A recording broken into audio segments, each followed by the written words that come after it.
നമസ്കാരം. Indian dental association conduct ചെയ്യുന്ന smile talk എന്ന ടോക്ക് ഷോയിലേക്ക് എല്ലാവർക്കും സ്വാഗതം. അപ്പോൾ ഇന്നത്തെ നമ്മുടെ ടോക്ക് ഷോ മോഡറേറ്റ് ചെയ്യുന്നത് കോട്ടയം ഗവൺമെൻറ് ഡെന്റൽ കോളേജിലെ സാമൂഹിക ദന്താരോഗ്യ വിഭാഗം അസോസിയേറ്റ് പ്രൊഫസറും ഇന്ത്യൻ ഡെന്റൽ അസോസിയേഷൻ കൊച്ചി ശാഖയുടെ സെക്രട്ടറിയുമായ ഡോക്ടർ വിവേക് നാരായണാണ്. Sir please. മനുഷ്യനാക്കി മാറ്റുന്ന ഒരുപാട് പ്രത്യേകതകളിൽ ഏറ്റവും മികച്ചത്, തികച്ചും പരിചയമില്ലാത്ത വ്യക്തികൾക്ക് പോലും നിമിഷ നേരം കൊണ്ട് പരിചയപ്പെടാൻ സഹായിക്കുന്ന, സന്തോഷത്തിലും പലപ്പോഴും ഇച്ചിരി വിഷമത്തിൽ പോലും ആത്മവിശ്വാസത്തിൻ്റെ ലക്ഷണമാണ് പുഞ്ചിരി, സ്മൈൽ. പുഞ്ചിരികൾ വിടരുന്നത് മുഖത്താണെങ്കിലും ഈ പുഞ്ചിരിക്ക് പിന്നിലും പല മുഖങ്ങളുമുണ്ട്. അതിൽ ഒരു പ്രത്യേകത ഉള്ള മുഖമാണ് ഡെന്റിസ്റ്റിൻ്റെ മുഖം. ഇന്നത്തെ ഈ വിഷയം സ്മൈൽ ടോക്ക് എന്ന് പേരിട്ടിരിക്കുന്നത് ഡെന്റിസ്റ്റുമാരും സമൂഹത്തിൽ നേരിടുന്ന പ്രശ്നങ്ങളെക്കുറിച്ചും ചർച്ച ചെയ്യാൻ വേണ്ടിയിട്ടാണ്. ഡെന്റിസ്റ്റ് എന്ന് പറയുമ്പോൾ നമുക്ക് ഓർമ്മ വരുന്ന വാക്കുകൾ ഡോക്ടർ, എൻജിനീയർ, ആർട്ടിസ്റ്റ് മാത്രമല്ല പല കഴിവുകളും ഒരുമിച്ച് കൊണ്ട് നടക്കുന്ന വ്യക്തിത്വം. നമുക്ക് നോക്കാം. നമ്മുടെ ഈ ടോക്ക് ഷോയിലെ പാനലിസ്റ്റിനെ ഒന്ന് ഞാൻ പരിചയപ്പെടുത്തട്ടെ. കേരളത്തിലെ 35,000-ൽ പരം ഡെന്റിസ്റ്റുമാരെ പ്രതിനിധീകരിക്കുന്ന ഏറ്റവും പ്രധാനപ്പെട്ട സംഘടനയാണ് ഇന്ത്യൻ ഡെന്റൽ അസോസിയേഷൻ. ഇന്ന് നമ്മുടെ പാനലിൽ നയിക്കുന്നത് ഇന്ത്യൻ ഡെന്റൽ അസോസിയേഷൻ്റെ ആദരണീയ പ്രസിഡന്റ് ഡോക്ടർ ഈപ്പൻ തോമസ്. പാനലിൽ അദ്ദേഹത്തിൻ്റെ കൂടെ ഇന്ത്യൻ ഡെന്റൽ അസോസിയേഷൻ്റെ honorary secretary doctor Siddharth Nair, Indian dental അസോസിയേഷനെ കഴിഞ്ഞ കൊല്ലം നയിച്ച നമ്മുടെ immediate past president doctor Subhash Madhavan, Kerala dental കൗൺസിലിനെ റെപ്രസെന്റ് ചെയ്തുകൊണ്ട് doctor Antony Thomas, Kerala government health സർവീസിനെ പ്രതിനിധീകരിച്ചുകൊണ്ട് ഡോക്ടർ സജു NS, അതുപോലെ തന്നെ സ്പെഷ്യലിസ്റ്റുകളെയും ഡെന്റൽ കോളേജ് അധ്യാപകരെയും റെപ്രസെന്റ് ചെയ്തുകൊണ്ട് ഡോക്ടർ ബിനു പുരുഷോത്തമൻ. എല്ലാവർക്കും പാനലിലേക്ക് സ്വാഗതം. കൂടെ തന്നെ ഓഡിയൻസിലെ ഓരോരുത്തരെയും ഞാൻ ഈ ഷോയിലേക്ക് സ്വാഗതം ചെയ്തു. ആദ്യമായി എനിക്ക് നിങ്ങളോട് മുന്നോട്ട് വെക്കാനുള്ള ആശയം, ദന്താരോഗ്യം അവഗണിക്കപ്പെടേണ്ടതാണോ, അവഗണിക്കപ്പെടുന്നുണ്ടോ, എന്താണ്? നമുക്ക് നമ്മുടെ പ്രസന്റ് ചെയ്യുന്നത് തന്നെ തുടങ്ങാം. വേണ്ടത്രയും പരിഗണന സമൂഹം, വ്യക്തികൾ ദന്താരോഗ്യത്തിന് നൽകുന്നുണ്ടോ? ദുർഭാഗ്യവശാൽ ദന്താരോഗ്യത്തിനും ദന്തപരിപാലനത്തിനും ആവശ്യമായി ലഭിക്കേണ്ട ഒരു ഇമ്പോർട്ടൻസ് പബ്ലിക്കിൻ്റെ ഭാഗത്തു നിന്നും ഉണ്ടാകുന്നില്ല എന്നുള്ളൊരു വസ്തുതയാണ്. ദന്താരോഗ്യം എന്ന് പറഞ്ഞു കഴിഞ്ഞാൽ പല്ലുകളുടെ മാത്രം ഒരു ആരോഗ്യസ്ഥിതി എന്നാണ് പൊതുവെയുള്ള ഒരു കാഴ്ചപ്പാട് സമൂഹത്തിനിടയ്ക്ക്. പക്ഷേ ദന്താരോഗ്യവും ദന്തപരിപാലനയും സമഗ്രമായ ആരോഗ്യത്തിൻ്റെ അടിസ്ഥാനമായി വേണ്ട ചില യാഥാർത്ഥ്യങ്ങളാണെന്നുള്ള വസ്തുത സമൂഹം മനസ്സിലാക്കുന്നില്ല. പല്ല് എന്ന് പറഞ്ഞാൽ കടിക്കാനുള്ളൊരു അവയവം, അല്ലെങ്കിൽ ചവയ്ക്കാനുള്ളൊരു അവയവം, ഒരു പുഞ്ചിരിക്കാനുള്ള അവയവം, ഇതൊക്കെയാണ് പല്ലുകളുടെ ഒരു റോൾ എന്ന് മാത്രം ധരിക്കുന്ന നമ്മുടെ സമൂഹത്തോട് തീർച്ചയായിട്ടും ഇതിലുപരിയായി ഒത്തിരി റോൾ പല്ലുകൾക്കുണ്ടെന്നുള്ളത്, ദന്താരോഗ്യത്തിനുള്ളതും നമ്മൾ പറഞ്ഞ് മനസ്സിലാക്കേണ്ട ആവശ്യകതയുണ്ട്. വായിലെ അസുഖങ്ങളും വായിലെ ഇൻഫെക്ഷൻസും മറ്റു ഭാഗങ്ങളിലോട്ട് പടർന്നാൽ പല അസുഖങ്ങൾക്കും കൂടുതൽ വഷളാകാം, പല അസുഖങ്ങൾക്കും കാരണവുമാകാം. ഉദാഹരണത്തിന് പ്രമേഹം, ഹൃദ്രോഗം, അവസ്ഥയിലുള്ള അസ്വസ്ഥതകളും അസുഖങ്ങളുമൊക്കെ. അപ്പോൾ നമ്മളുടെ ദന്താരോഗ്യം എന്ന് പറഞ്ഞാൽ ഒരു കോസ്മെറ്റിക് അല്ലെങ്കിൽ ചിരിയിൽ ഒതുങ്ങുന്ന മാത്രം ഒരു വിഷയമല്ല, ഒരു വ്യക്തിയുടെ സമ്പൂർണ്ണ ആരോഗ്യത്തിൻ്റെ ആവശ്യമായ ഒരു വിഷയം തന്നെയാണെന്നുള്ളത് സമൂഹത്തിലേക്ക് നമ്മൾ പറഞ്ഞ് പഠിപ്പിക്കേണ്ടിയിരിക്കുന്നു. Thank you doctor. ഇപ്പോൾ ഡോക്ടർ പറഞ്ഞെടുത്ത് ഞാൻ ഡോക്ടർ ആൻ്റണിയോട് ചോദിക്കുകയാണ്. ഇപ്പോൾ നമ്മൾ പറയേണ്ടത് ദന്താരോഗ്യം ശരിയല്ലെങ്കിൽ ഹാർട്ട് അറ്റാക്ക് വരെ വരും എന്നാണോ നമ്മൾ സമൂഹത്തോട് പറയേണ്ടത്? അങ്ങനെയാണോ നമ്മൾ മനസ്സിലാക്കേണ്ടത്? നമ്മുടെ പൊതുവായ ആരോഗ്യത്തുമായിട്ട് ബന്ധപ്പെട്ട് ഒട്ടനവധി ദന്തരോഗങ്ങൾ ഇപ്പോൾ കണ്ടുപിടിക്കപ്പെട്ടിട്ടുണ്ട്. അതിലൊന്നാണ് ഡോക്ടർ സൂചിപ്പിച്ച നമ്മുടെ ഹൃദയാരോഗ്യവുമായി ബന്ധപ്പെട്ട കാര്യങ്ങൾ. അതുപോലെ തന്നെ ഡയബറ്റിക്സ്, മറ്റ് ഹോർമോൺ സംബന്ധമായ അസുഖങ്ങൾ, neurological disease, peripheral artery diseases, ഇതെല്ലാം തന്നെ ദന്താരോഗ്യമായിട്ട് ബന്ധപ്പെട്ടിട്ട് കിടക്കുന്ന അസുഖങ്ങളാണ് എന്നുള്ളത് ഇപ്പോഴത്തെ പുതിയ കാലഘട്ടത്തിലെ റിസർച്ച് കൊണ്ട് തെളിയിക്കപ്പെട്ടതാണ്. Thank you doctor. ഈ ഇത്രയെല്ലാം പ്രധാനപ്പെട്ടതാണ് നമ്മൾ വിശ്വസിക്കുന്ന കാര്യം. ഡോക്ടറിന്റെ അഭിപ്രായത്തിൽ ദന്താരോഗ്യത്തെ ഡോക്ടറുടെ പേഷ്യൻസ് വേണ്ടത്രയും പരിഗണന കൊടുക്കുന്നുണ്ടോ? ദന്താരോഗ്യം പൊതുജനം അവഗണിക്കുന്നു എന്ന് പറയുമ്പോൾ നമ്മളത് സത്യം തന്നെയാണ്. പക്ഷേ അതിനൊരു കാരണം നമ്മുടെ സർക്കാരും നയങ്ങൾ രൂപീകരിക്കുന്നവരും ഇതേ അവഗണന ഈ ദന്താരോഗ്യ മേഖലയ്ക്ക് നൽകുന്നുണ്ടോ എന്നുള്ളൊരു ചോദ്യം ചോദിക്കേണ്ടതുണ്ട്.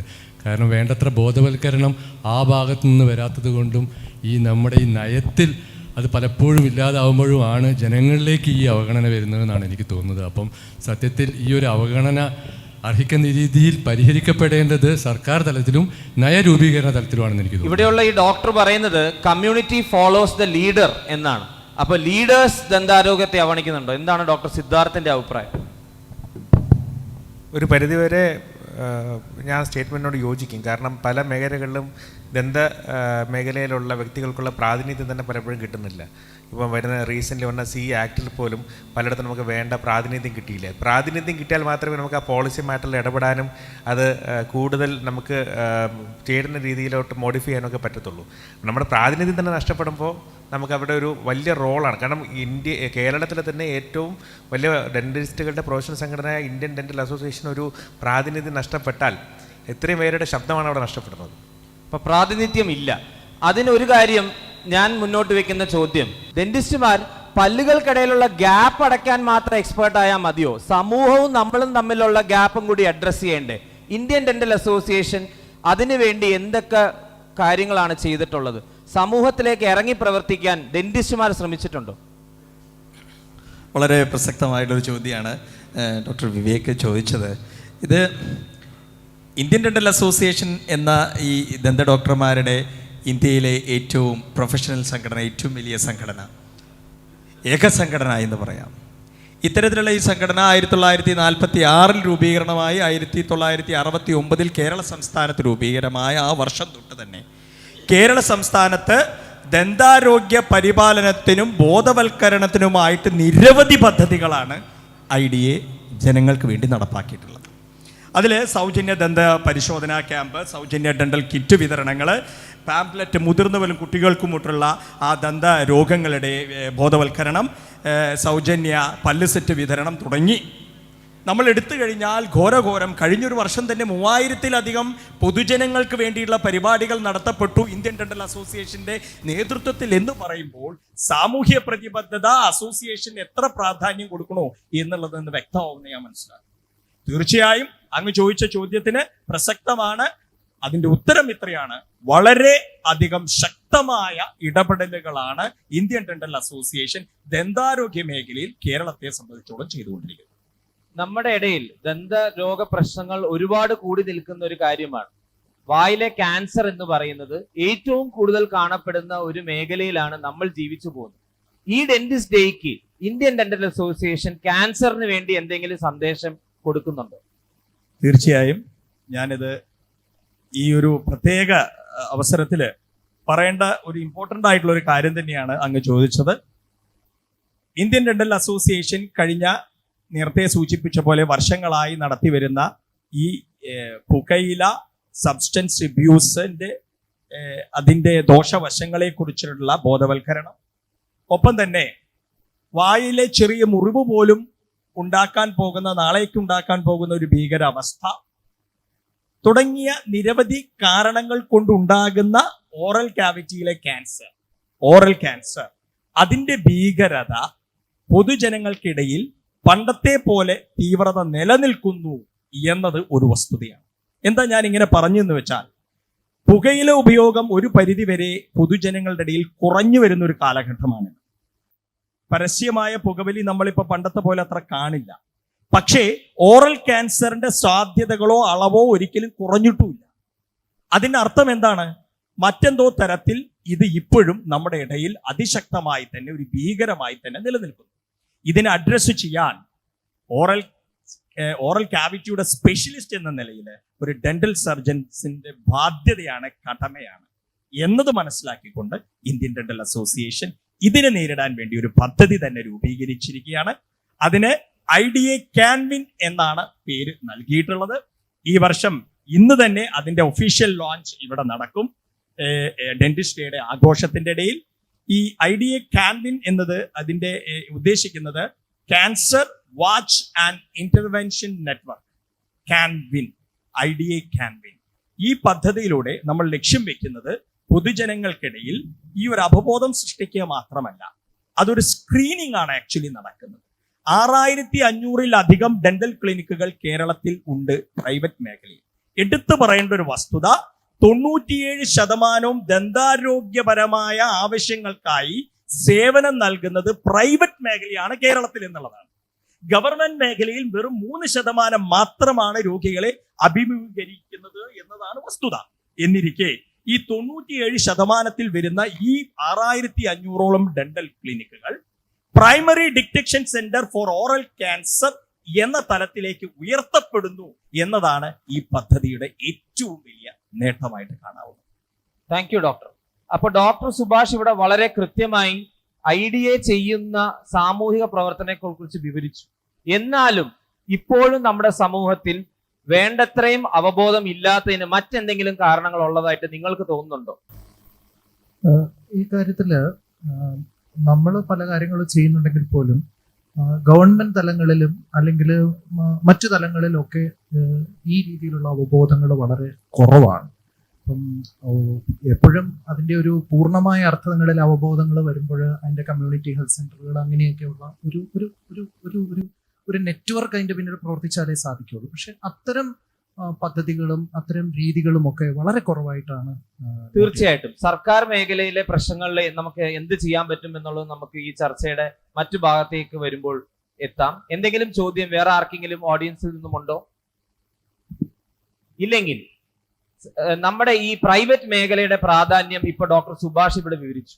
പ്രൈവറ്റ് മേഖലയിൽ വർക്ക് ചെയ്യുന്ന ഡെന്റിസ്റ്റുമാരെ സമൂഹത്തിലേക്ക് അടുപ്പിക്കാനായി IDAക്ക് വേറെ എന്തെങ്കിലും പദ്ധതികൾ ഉള്ളതായിട്ട് വിവരിക്കാമോ ഡോക്ടർ സിദ്ധാർത്ഥ്? തീർച്ചയായിട്ടും. IDA സ്പർശ് എന്ന് പറഞ്ഞൊരു വെബ്സൈറ്റ് ഡെന്റിസ്റ്റേക്ക് ലോഞ്ച് ചെയ്യാണ്. IDA സ്പർശ് എന്ന് പറഞ്ഞ വെബ്സൈറ്റ് എന്താണെന്ന് വെച്ച് കഴിഞ്ഞാൽ, നമ്മുടെ ദന്താരോഗ്യ പ്രശ്നങ്ങൾക്കായിട്ട് ഇപ്പൊ നമുക്ക് പെട്ടെന്ന് ഒരു ഡെന്റിസ്റ്റിനെ കണ്ടെടുക്കാനായിട്ട് വളരെ ബുദ്ധിമുട്ടാണ്. നമ്മൾ നമ്മുടെ ഫ്രണ്ട്സിനോട് ചോദിക്കും, അത് കിട്ടുന്ന അറിവ് കറക്റ്റ് ആയിരിക്കണമെന്നില്ല. അപ്പൊ ഇത് കറക്റ്റ് ആയിട്ട് ഓതന്റിക്കേഷൻ ആയിട്ട് ഇതിനെ IDAയുടെ മെമ്പേഴ്സിന്റെ തന്നെ ഡെന്റൽ ക്ലിനിക്കുകൾ ലിസ്റ്റ് ചെയ്തുകൊണ്ടുള്ള ഒരു വെബ്സൈറ്റ്. ഡോക്ടർ പറഞ്ഞു വരുന്നത് ഇനി അവരവരുടെ മൊബൈലിൽ തൊട്ടടുത്ത ഡെന്റിസ്റ്റിനെ അവർക്ക് കണ്ടുപിടിക്കാം. ഇപ്പൊ ചിലർക്ക് പറ്റുന്ന ചിലര് വീട് ഒരിടത്തായിരിക്കും, വർക്ക് ചെയ്യുന്ന വേറൊരിടത്തായിരിക്കും. വർക്ക് ചെയ്യുന്ന സ്ഥലത്തായിരിക്കും കൂടുതൽ ടൈം സ്പെൻഡ് ചെയ്യുന്നത്, വീടെത്തുന്ന രാത്രി ആയിരിക്കാം. ആ സമയത്തേക്ക് ദന്ത ചികിത്സ നേടാൻ അവർക്ക് ബുദ്ധിമുട്ടുണ്ട്. അപ്പൊ വർക്ക് ചെയ്യുന്ന സ്ഥലത്തുള്ള ഡെന്റിസ്റ്റുകളെ കണ്ടുപിടിക്കാനും അങ്ങനെയുള്ള സാഹചര്യങ്ങളിൽ പോലും ഇതൊരു വളരെ സഹായകരമായ ഒരു വെബ്സൈറ്റ് ആയിരിക്കും. മാത്രമല്ല ഭാവിയിൽ നമ്മൾ അതിൽ ഡെന്റൽ അവയർനെസ് വീഡിയോസും മറ്റു കാര്യങ്ങളും പോസ്റ്റ് ചെയ്ത് ഇവരെ ദന്താരോഗ്യത്തെക്കുറിച്ച് അവബോധം ആക്കാനും ശ്രമിക്കും എന്ന് തന്നെയാണ് പറയാനുള്ളത്. ഇതെന്തായാലും പബ്ലിക്കിന് വേണ്ടി ഒരുപാട് ബെനിഫിറ്റ് ഉണ്ടാക്കുന്ന ഒരു വെബ്സൈറ്റ് ആയിരിക്കും. Thank you. ഈ പൊതു ആരോഗ്യവും ദന്താരോഗ്യവും തമ്മിലുള്ള സന്ദേശം ഒന്നും കൂടി ഫലപ്രദമായി സമൂഹത്തിലേക്ക് എത്തിക്കാൻ നമുക്ക് വേറെ എന്തെങ്കിലും ചെയ്യാൻ പറ്റുമോ? നേരത്തെ പറഞ്ഞ ആ ഒരു ഓറൽ ക്യാൻസറിന്റെ ഉപചോദ്യമായിട്ട് നമുക്കിപ്പോൾ അതേപോലെ തന്നെ മയക്കുമരുന്നിന്റെയും മറ്റേ ഡ്രഗ് അബ്യൂസ് ഒക്കെ വലിയൊരു പൊതുജന വിപത്തായി മാറിക്കൊണ്ടിരിക്കുകയാണ് സമൂഹത്തിൽ. അപ്പോൾ ഇതേപോലെ തന്നെ oral cancer early detection centre ആക്കി മാറ്റുകയാണ് ഓരോ ഡെന്റൽ ക്ലിനിക് എന്ന് പറയുമ്പോൾ, ഇതേപോലെ നമുക്ക് ഏർലി ഡിറ്റക്ഷന് ഈ മയക്കുമരുന്നിന്റെ അബ്യൂസ് കുട്ടികൾക്കിടയിലോ മറ്റോ ഈ ഡെന്റൽ ഡോക്ടേഴ്സിന് എന്തെങ്കിലും ഒരു പോസിബിലിറ്റി ഉണ്ടോ? അങ്ങനെ ഒരു മുക്തി എന്ന് പറഞ്ഞിട്ടോ മറ്റോ ഇന്ത്യൻ ഡെന്റൽ അസോസിയേഷന് ഒരു പ്രോജക്റ്റ് ഉണ്ടായിരുന്നില്ലേ? അതിനെക്കുറിച്ച് ഒന്ന് പറയാൻ പറ്റുമോ? എനിക്ക് തോന്നുന്നു ഡോക്ടർ ദിനേശ് സൂചിപ്പിക്കുന്നത് മുമ്പ് IDA വിജയിപ്പിച്ച വിമുക്തി എന്ന പദ്ധതിയെ കുറിച്ചാണോ, മുക്തി എന്ന പദ്ധതിയെ കുറിച്ചാണോ? മുക്തി എന്ന് 2016 വളരെ ഭംഗിയായിട്ട് ഇന്ത്യൻ ഡെന്റൽ അസോസിയേഷൻ കേരള സർക്കാരുമായി ചേർന്ന ഒരു പദ്ധതി എന്നുള്ളതാണ് അതിന്റെ ഏറ്റവും വലിയ പ്രത്യേകത. അപ്പോൾ കേരള സർക്കാരിന് വേണ്ടിയിട്ട് ഇന്ത്യൻ ഡെന്റൽ അസോസിയേഷനാണ് അഡോളസൻസ് ഏജിലുള്ള കുട്ടികളുടെ ക്യാമ്പിൽ പോയിട്ട് നമുക്ക് ഈ ടൊബാക്കോ ആൻഡ് സബ്സ്റ്റൻസ് അബ്യൂസിന്റെ എതിരെ ക്ലാസ് എടുക്കുകയും ആ ക്ലാസ് എടുക്കാൻ വേണ്ടി നമ്മൾ പ്രിപ്പയർ ചെയ്തു 100+ ഡോക്ടേഴ്സിന് നിംഹാൻസിലെ പ്രോസസ്സ് വന്നിട്ട് ഒരു കരിക്കുലം വെച്ചിട്ട് പ്രിപ്പയർ ചെയ്തിട്ട് ആ ഫാക്കൽറ്റീസ് ആണ് ഈ ക്ലാസ്സസ് ഒക്കെ എടുത്ത് നമ്മൾ ബൃഹത് പദ്ധതിയായിരുന്നു. വളരെ ശരിയാണ്. ഇതിൽ വേറൊരു കാര്യം കൂടി നമുക്ക് ഗവൺമെന്റിന് മുന്നിൽ വെക്കാവുന്ന ഒരു കാര്യം, ഇപ്പോഴും ഒരു ഡെന്റൽ ക്ലിയറൻസ് സർട്ടിഫിക്കറ്റ് അല്ലെങ്കിൽ ഓറൽ ക്ലിയറൻസ് സർട്ടിഫിക്കറ്റ് നമുക്ക് സ്കൂൾ തലത്തിൽ അതുപോലെ PSC എക്സാംസ് വരുമ്പോഴൊക്കെ നമുക്ക് ചേർക്കാവുന്നതാണ്. അത്തരത്തിലുള്ള ഒരു ക്ലിയറൻസ് സർട്ടിഫിക്കറ്റിൽ ഉണ്ടെങ്കിലേ അപ്ലിക്കേഷന് പറ്റുള്ളൂ എന്നുള്ള ഒരു രീതി വന്നു കഴിഞ്ഞാൽ സ്വാഭാവികമായിട്ടും ഈ തുടക്കത്തിൽ ഇത്തരത്തിൽ വരുന്ന ലീഷൻസ്, അതിന്റെ കളർ ചേഞ്ചസ്, അതിന്റെ ഇപ്പോൾ അഡ്വാൻസ് ഈ സിന്തറ്റിക് ഡ്രഗ്സ് എല്ലാം ഉപയോഗിക്കുന്ന പല്ലിലൊക്കെ ഫസ്റ്റ് മാനിഫെസ്റ്റേഷൻസ് കാണുന്നുണ്ട് എന്നുള്ളത് കൊണ്ട് തന്നെ അതിന്റെ പ്രാധാന്യം അറിയിക്കുന്നു. ഒരു ഓറൽ ക്ലിയറൻസ് സർട്ടിഫിക്കറ്റ്, ഒരു ഡെന്റൽ ക്ലിയറൻസ് സർട്ടിഫിക്കറ്റ്, ഇത്തരത്തിലുള്ള ഒരു ചിന്ത സർക്കാർ തലത്തിൽ, സ്കൂൾ തലത്തിലും PSC എക്സാംസ് എഴുതുമ്പോൾ പുതിയ സർക്കാർ ജോലി നേടുന്ന ഒരു തരത്തിലും പ്രൈവറ്റ് മേഖലയിലും ഉണ്ടെങ്കിൽ അത് വലിയൊരു നേട്ടമായി സമൂഹത്തിന് മാറും എന്ന് തോന്നുന്നു. പണ്ടത്തെ പഴമക്കാർ പറയും മുഖം മനസ്സിന്റെ കണ്ണാടിയാണ്. അതേപോലെ തന്നെ വായ ശരീരത്തിലേക്കുള്ള കണ്ണാടിയാണ്. പല സിസ്റ്റമിക് പ്രോബ്ലംസിന്റെയും ആദ്യ ലക്ഷണങ്ങൾ വായിലാണ് കാണുന്നത്. ഡോക്ടർ സജുവിന് അതിനെക്കുറിച്ച് വിവരിക്കാമോ? തീർച്ചയായിട്ടും ഒരുപാട് അസുഖങ്ങൾ നമ്മൾ ഡെന്റൽ സർജൻസ് ആയിരിക്കും ചിലപ്പോൾ ആദ്യം ഡയഗ്നോസ് ചെയ്യുന്നത്, അല്ലെങ്കിൽ അതിനുള്ള ഒരു കാരണമാവുന്നത്. പലപ്പോഴും ദന്ത ചികിത്സയ്ക്ക് വേണ്ടി വരുന്നവരായിരിക്കാം. നമ്മൾ എക്സാമിൻ ചെയ്യുമ്പോഴായിരിക്കും അവരുടെ വായ്ക്കകത്ത് ഇതുപോലെ ടൊബാക്കോ യൂസ് ചെയ്തിട്ടുള്ളതായിട്ടുള്ള അതിൻ്റെതായിട്ടുള്ള ഫലങ്ങൾ കാണുന്നതും പിന്നെ മറ്റു അസുഖങ്ങളുടെ ലക്ഷണങ്ങൾ കണ്ടുപിടിക്കുന്നതും നമ്മൾ അതിനനുസരിച്ചുള്ള ഇൻവെസ്റ്റിഗേഷൻസ് ചെയ്യും, റെഫറൻസ് ചെയ്യുന്നത് നമ്മളായിരിക്കും. ഇപ്പൊ ഓഡിയൻസിലെ ആ ഡോക്ടർ സൂചിപ്പിച്ച പോലെ പലപ്പോഴും അബ്യൂസ് ചെയ്യുന്ന മെത്ത് മൗത്ത് എന്ന് പറയുന്ന പല ലക്ഷണങ്ങളും ചിലപ്പോൾ ആദ്യം കണ്ടുപിടിക്കുന്ന ഡെന്റിസ്റ്റുമാരായിരിക്കും. തീർച്ചയായിട്ടും. Thank you doctor. അപ്പൊ പല്ല് നന്നായാൽ തന്നെ പാതി നന്നായി എന്ന് ജനങ്ങളോടും സർക്കാരോടും നമുക്ക് പറയേണ്ടതുണ്ട് എന്നാണ് നമുക്ക് ഈ ഘട്ടത്തിൽ നിന്ന് മനസ്സിലാവുന്നത്. എന്നാൽ എന്താണ് നമ്മുടെ സാധാരണക്കാരന് പല്ലിന്റെ വിഷയം എന്ന് ചോദിച്ചാൽ ദന്ത ചികിത്സ വളരെ ചെലവേറിയതാണ് എന്നുള്ളതല്ലേ? നിങ്ങൾ യോജിക്കുന്നുണ്ടോ? ചെലവേറിയതല്ലേ? എന്തുകൊണ്ടാണ് ദന്ത ചികിത്സ ഇത്ര ചെലവുള്ള ഒരു ചികിത്സയായി മാറുന്നത്? അതിന്റെ ഘടകങ്ങൾ എന്തൊക്കെയാണ്? ഡോക്ടർ ബിനു, എന്തുകൊണ്ടാണ് ഡെന്റൽ ട്രീറ്റ്മെന്റ് ഇത്രയും കോസ്റ്റ്ലി ആയിട്ട് മാറുന്നത്? ആ ഒരു വാക്ക് തന്നെ ഒരു മിത്താണ്, എനിക്ക് സംശയമുണ്ട്. ഡെന്റൽ ചികിത്സ കോസ്റ്റ്ലി ആണെന്നുള്ള വാക്ക് തന്നെ ഒരു മിത്താണ്. ഇത് ആക്ച്വലി ഒരു കോയിന്റെ രണ്ട് വശം പോലെയാണ്. സേവനവും ചിലവർക്ക് ഒരു ഉപജീവന മാർഗവും. ഉപജീവന മാർഗമായി ചെയ്യുന്ന ആൾക്കാർക്ക് ഒരു ക്ലിനിക്ക് സെറ്റപ്പ് ചെയ്യാൻ അതിൻ്റെതായ ചെലവുകളുണ്ട്. കണ്ടമാനം ഇൻസ്ട്രുമെന്റ്സ് വേണം, സ്റ്റെറിലൈസേഷൻ വേണം, എക്സ്റേ മെഷീൻസ് വേണം, ഇതെല്ലാം ലൈസൻസ് വേണം. ഇതെല്ലാം ചെയ്തിട്ട് ഈ രോഗികൾക്ക് ഇൻഷുറൻസിന്റെ അവൈലബിൾ ആയ സാധനങ്ങൾ വളരെ കുറവാണ്. ഇൻഷുറൻസ് വളരെ കുറവാണ് ഈ മേഖലയിൽ. അപ്പൊ തീർച്ചയായിട്ടും അത് എക്സ്പെൻസീവ് ആവാൻ ചാൻസ് ഉണ്ട്. പക്ഷെ നമ്മൾ ഈ കൊച്ചു കേരളത്തിൽ തേടിയിട്ട് ട്രീറ്റ്മെന്റുകൾ നേടാൻ വേണ്ടിയിട്ട് അമേരിക്കയിൽ നിന്നും യൂറോപ്പിൽ നിന്നും മറ്റേ മിഡിൽ ഈസ്റ്റിനൊക്കെ ആൾക്കാർ ഇവിടേക്ക് ഫ്ലോ ചെയ്യാം. ഡെന്റൽ ടൂറിസം എന്ന പേര് കിട്ടും. അതിന്റെ കാരണം സെയിം ചികിത്സകൾ തന്നെ ഇവിടെ വളരെ വളരെ ചുരുങ്ങിയ ചെലവിലാണ് നമുക്ക് ചെയ്യാൻ. ആ ചോദ്യം ഒരു മിത്താണ്, നമുക്ക് ക്ലിയർ ആയിട്ട് മനസ്സിലാവും. പിന്നെ നമ്മൾ പണ്ട് ബോബി കട്ടറക്കരയും മോഹൻലാലും ശ്രീനിവാസും ചേർന്ന ഡയലോഗ് ഓർമ്മയാണ്. വലിയ വീട് വേണം, കാറ് വേണം, കാർ പോർച്ച് വേണം, ഫ്രിഡ്ജ് വേണം, TV വേണം, ACR വേണം, പക്ഷെ 35 രൂപയെ കൊടുക്കാൻ പറ്റുള്ളൂ എന്ന രീതിയിൽ ഇൻഡസ്ട്രി താഴരുത് എന്നാണ് എന്റെ. അപ്പോ ഡോക്ടർ സൂചിപ്പിക്കുന്നത് ചെലവേറുന്നത് ശരിയല്ല, അതൊരു മിഥ്യയാണെന്നുള്ളതാണ്. ഡോക്ടറിന്റെ അഭിപ്രായം എന്താ? ഡെന്റൽ ട്രീറ്റ്മെന്റ് കോസ്റ്റ്ലി അല്ലേ? സാധാരണക്കാരന് താങ്ങുന്നതാണോ? ഡെന്റൽ ട്രീറ്റ്മെന്റ് പലപ്പോഴും ചെലവേറിയതായിട്ട് ജനങ്ങൾക്ക് തോന്നുവാൻ കാരണം അവര് പ്രാഥമികമായിട്ട് വർഷത്തിൽ ഒരിക്കൽ അല്ലെങ്കിൽ 6 മാസം കൂടുതൽ ഒരിക്കൽ ഒരു ദന്ത ഡോക്ടറെ കാണാതിരിക്കുന്നതുകൊണ്ടാണ്. പല രോഗങ്ങളും പ്രാരംഭ ദിശയിൽ കണ്ടു കഴിഞ്ഞാൽ അത് വളരെ ചെലവ് കുറഞ്ഞ രീതിയിൽ തന്നെ അടയ്ക്കുവാൻ സാധിക്കുന്നതാണ്. ഉദാഹരണം പറഞ്ഞാൽ പല്ലിന് ഒരു ചെറിയ കേടുണ്ടെങ്കിൽ അത് അടച്ചു കഴിഞ്ഞാൽ വർഷങ്ങളോളം അത് അവിടെ നിൽക്കും, ഒരു കുഴപ്പമില്ലാതെ. പലപ്പോഴും പേഷ്യൻസ് ദന്ത ഡോക്ടറെ കാണാൻ വരുന്നത് അത് പല്ലുവേദന ആയിക്കഴിഞ്ഞതിന് ശേഷമായിരിക്കും. അന്നേരം അത് നെർവിനെ എല്ലാം ബാധിച്ചു കഴിഞ്ഞിട്ട് ഈ പറഞ്ഞ റൂട്ട് കനാല്, ക്യാപ്പ്, അങ്ങനെ പല കാര്യങ്ങളോട് പോകും. ഇതിൻ്റെ എല്ലാം കാരണം അവര് മെഡിക്കലിലൊക്കെ കാണുന്ന പോലെ വർഷത്തിൽ ഒരിക്കലും ചെക്കപ്പ് എങ്കിലും നടത്തിയിരുന്നെങ്കിൽ ഈ പ്രശ്നങ്ങൾ ഇത്രയും ഉണ്ടാവത്തില്ല. അങ്ങനെയാണ് അത് ചെലവേറിയതായിട്ട് മാറുന്നത്. Thank you. ഈ ചെലവ് കുറയ്ക്കാനായിട്ട് വേറെ എന്തെങ്കിലും നിർദ്ദേശങ്ങൾ ഡോക്ടർക്ക് പറയാനുണ്ടോ? ചെലവ് കുറയ്ക്കാനായിട്ടും ചില ക്ലിനിക്കുകളൊക്കെ എങ്ങനെയാ ഡിസ്കൗണ്ട് ഒക്കെ കൊടുത്തിട്ട് ചെയ്യുന്നത് എങ്ങനെയാ? അത് ശരി, ഡിസ്കൗണ്ടുകൾ അലൗഡ് ആണോ ക്ലിനിക്കുകൾക്ക്? എങ്ങനെയാ നമുക്ക് 50%, 60% ഡിസ്കൗണ്ട്? തികച്ചും ഡോക്ടർ ഇപ്പൊ ചൂണ്ടിക്കാണിച്ചത് വളരെ പ്രസക്തമായ ഒരു കാര്യമാണ്. നമ്മുടെ തൊട്ട് അടുത്ത ടോപ്പിക് അതിലേക്ക് നമുക്കത് കൊണ്ടുപോകാം. ചെലവ് കുറയ്ക്കാനുള്ളത് 2-3 എന്റെ ഒരു അഭിപ്രായത്തില് മെറ്റീരിയല് നമുക്ക് ചീപ്പായിട്ടുള്ള മെറ്റീരിയൽ ഉപയോഗിക്കാം. നമ്മൾ ഉപയോഗിക്കുന്ന സ്റ്റെറിലൈസേഷൻ അല്ലെങ്കിൽ ക്വാളിറ്റിയിൽ കോംപ്രമൈസ് ചെയ്യാം. അതൊക്കെയും ചെയ്യുമ്പോൾ നമുക്ക് പലപ്പോഴും ചെലവ് കുറയാം. എന്നാലും ഇത് വളരെയധികം ചെലവ്, ഇപ്പൊ നേരത്തെ സാർ പറഞ്ഞ പോലെ തന്നെ നമുക്ക് ഫോറിൻ കൺട്രീസും നമ്മുടെ ഇന്ത്യയിലോ അല്ലെങ്കിൽ കേരളത്തിലോ കമ്പയർ ചെയ്യുമ്പോൾ ഇത് വളരെ കുറവാണ്. നമുക്ക് തന്നെ അമേരിക്കയിൽ നിന്നും UK യിൽ നിന്നും പല പേഷ്യൻസും അല്ലെങ്കിൽ ഗൾഫിൽ നിന്ന് വരെ പല പേഷ്യൻസും വെക്കേഷൻ ആവാൻ വേണ്ടി വെയിറ്റ് ചെയ്യാം ഇവിടെ വന്ന് ട്രീറ്റ്മെന്റ്. ചിലപ്പോൾ ഇതിനു വേണ്ടി ഫ്ലൈറ്റ് വിളിച്ച് വരുന്നവരുണ്ട്. അപ്പൊ ഇതൊന്നും കോസ്റ്റ്ലി അല്ല, പക്ഷെ നല്ലൊരു ട്രീറ്റ്മെന്റ്, നല്ല ക്വാളിറ്റി ട്രീറ്റ്മെന്റ് വേണമെങ്കിൽ നമുക്ക് കുറച്ച് ചെലവ് വേണ്ടി. അതെ, ഫ്ലൈറ്റ് പിടിച്ചു വരുന്നവരെ നമ്മൾ പറ്റിക്കാൻ പാടില്ലല്ലോ. ഡോക്ടർ സിദ്ധാർത്ഥൻ എന്താണ് പറയാനുള്ളത്? ഈ ചെലവിന് മറ്റെന്തെങ്കിലും കാരണങ്ങളുണ്ടോ? ചെലവിനുള്ള കാരണങ്ങൾ ഈ പറഞ്ഞ പല കാര്യങ്ങളും തന്നെയാണ്. എക്സ്പെർട്ടൈസ് ഉണ്ട്, നമ്മുടെ മെറ്റീരിയൽ കോസ്റ്റ്, റൂറൽ ആണോ അർബൻ ആണോ എല്ലാം ശരിയാണ്. ഇതിൽ മോസ്റ്റ് ഇമ്പോർട്ടൻ്റ് വെച്ചാൽ എന്തുകൊണ്ട് പലരും മെഡിക്കൽ ട്രീറ്റ്മെന്റ് കോസ്റ്റ്ലി ആണെന്ന് പറയുന്നില്ല. എല്ലാവർക്കും അറിയാം കോസ്റ്റ്ലി ആണ്, പക്ഷെ പലരും പറയുന്നില്ല. Why? Because most of the medical treatments are include in the insurance. നമ്മുടെ പല ഡെന്റൽ ട്രീറ്റ്മെന്റ്സ് ഇൻഷുറൻസിൽ ഇൻക്ലൂഡഡ് അല്ല. അതുകൊണ്ടാണ് ഈ കോസ്റ്റ് ഇത്രയും ബോദറേഷൻ വരുന്ന ആൾക്കാർക്ക്. മനസ്സിലായി? കാരണം അവർക്ക് ഒരു ഇൻഷുറൻസ് വഴി അത് ക്ലെയിംസ് എടുക്കാൻ പറ്റുന്നില്ല. അപ്പൊ നമ്മുടെ ഈ വർഷത്തെ ഒരു ലക്ഷ്യം തന്നെ ഈ ഡെന്റൽ ഇൻഷുറൻസിലോട്ട് ഡെന്റൽ ട്രീറ്റ്മെന്റ്സ് കൊണ്ടുവരാനുള്ള ഒരു ശ്രമം IDA അസോസിയേഷന്റെ ഭാഗത്ത് തീർച്ചയായിട്ടും നടത്തുന്നതായിരിക്കും എന്നാണ് എനിക്കിവിടെ പറയാനുള്ളത്. ഇതാ ഒരു സൊല്യൂഷൻ ഒന്ന് അത് തന്നെ. അത് വരുമ്പോൾ ഒരു ഉപചോദ്യം കൂടിയുണ്ട്. അമേരിക്കയെ പോലെ നാട്ടിൽ തികച്ചും ഇതെല്ലാം ഇൻഷുറൻസുമായി കണക്റ്റഡ് ആയിട്ടാണ് ഇത് പോകുന്നത്. എന്നാൽ അപ്പൊ നമ്മുടെ നാട്ടിലെ ഡെന്റൽ കെയർ അമേരിക്കയിൽ നിന്നും മോശപ്പെട്ടതാണെന്ന് നമുക്ക് പറയാമോ? ഒരിക്കലും നമ്മുടെ ഡെന്റൽ കെയർ മോശമല്ല, വളരെ ക്വാളിറ്റിയുള്ള ഡെന്റൽ കെയർ ആണ്. ഡെന്റൽ ടൂറിസത്തിനെ കുറിച്ച് ചിന്തിക്കൂ. പലരും പുറത്തുനിന്ന് ഇവിടെ വന്നാണ് ഡെന്റൽ ട്രീറ്റ്മെന്റ് ചെയ്യുന്നത്. അതിനൊന്ന് അവിടെ കോസ്റ്റ്ലി ആണെന്ന് നമ്മൾ മനസ്സിലാക്കണം.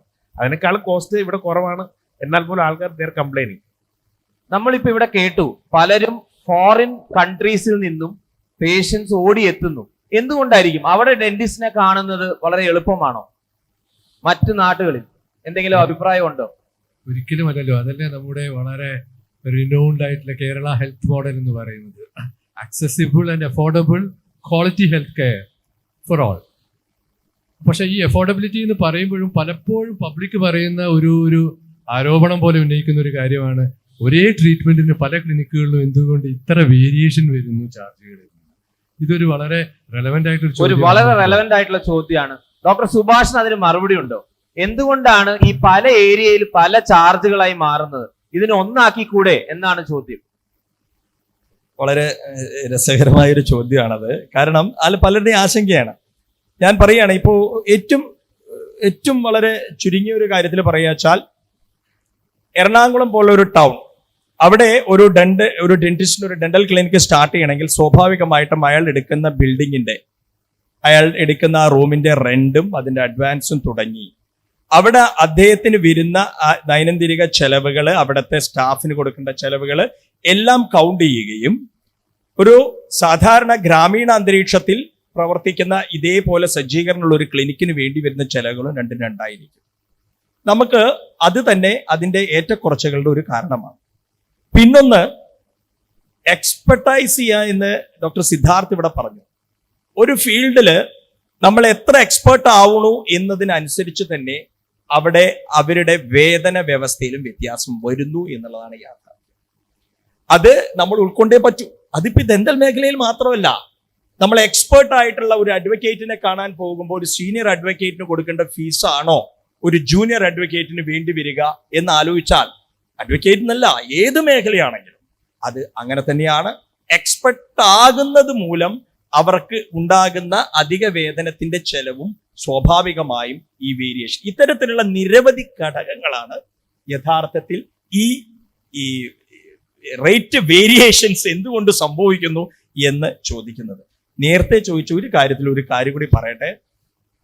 കേരളത്തിലെ നമ്പർ 1 ആരോഗ്യ മേഖല എന്ന് നമ്മളിപ്പോൾ നേരത്തെ ഡോക്ടർ ദിനേശ് ഇവിടെ സൂചിപ്പിച്ചു. വളരെ സത്യമായിട്ടുള്ള കാര്യമാണ്, നമ്മൾ അഭിമാനപൂർവ്വം പറയുന്നതാണ്. ഇതിന്റെ അടിസ്ഥാനമായ കാര്യം എന്താണെന്നറിയോ?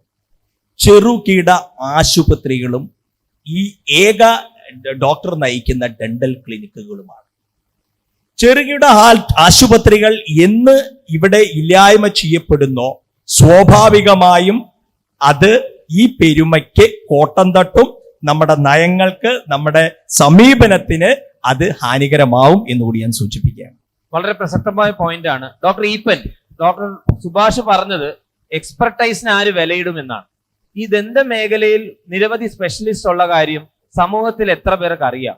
അതിനെക്കുറിച്ച് ഡോക്ടറിന്റെ അഭിപ്രായം എന്താ?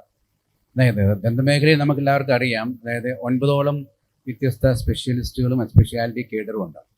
പക്ഷേ അത് നമ്മുടെ ക്ലിനിക്കൽ ആപ്ലിക്കേഷൻ, ഫോർ എക്സാമ്പിൾ നമ്മുടെ ദൈനംദിന ദന്തക്ഷയങ്ങൾ അല്ലെങ്കിൽ ദന്തഭാഗങ്ങൾ ഉണ്ടാകുന്ന കേടുപാടുകൾക്ക് ഉപയോഗിക്കുന്ന സ്പെഷ്യാലിറ്റികൾ ഏകദേശം 5-6 ആണ്.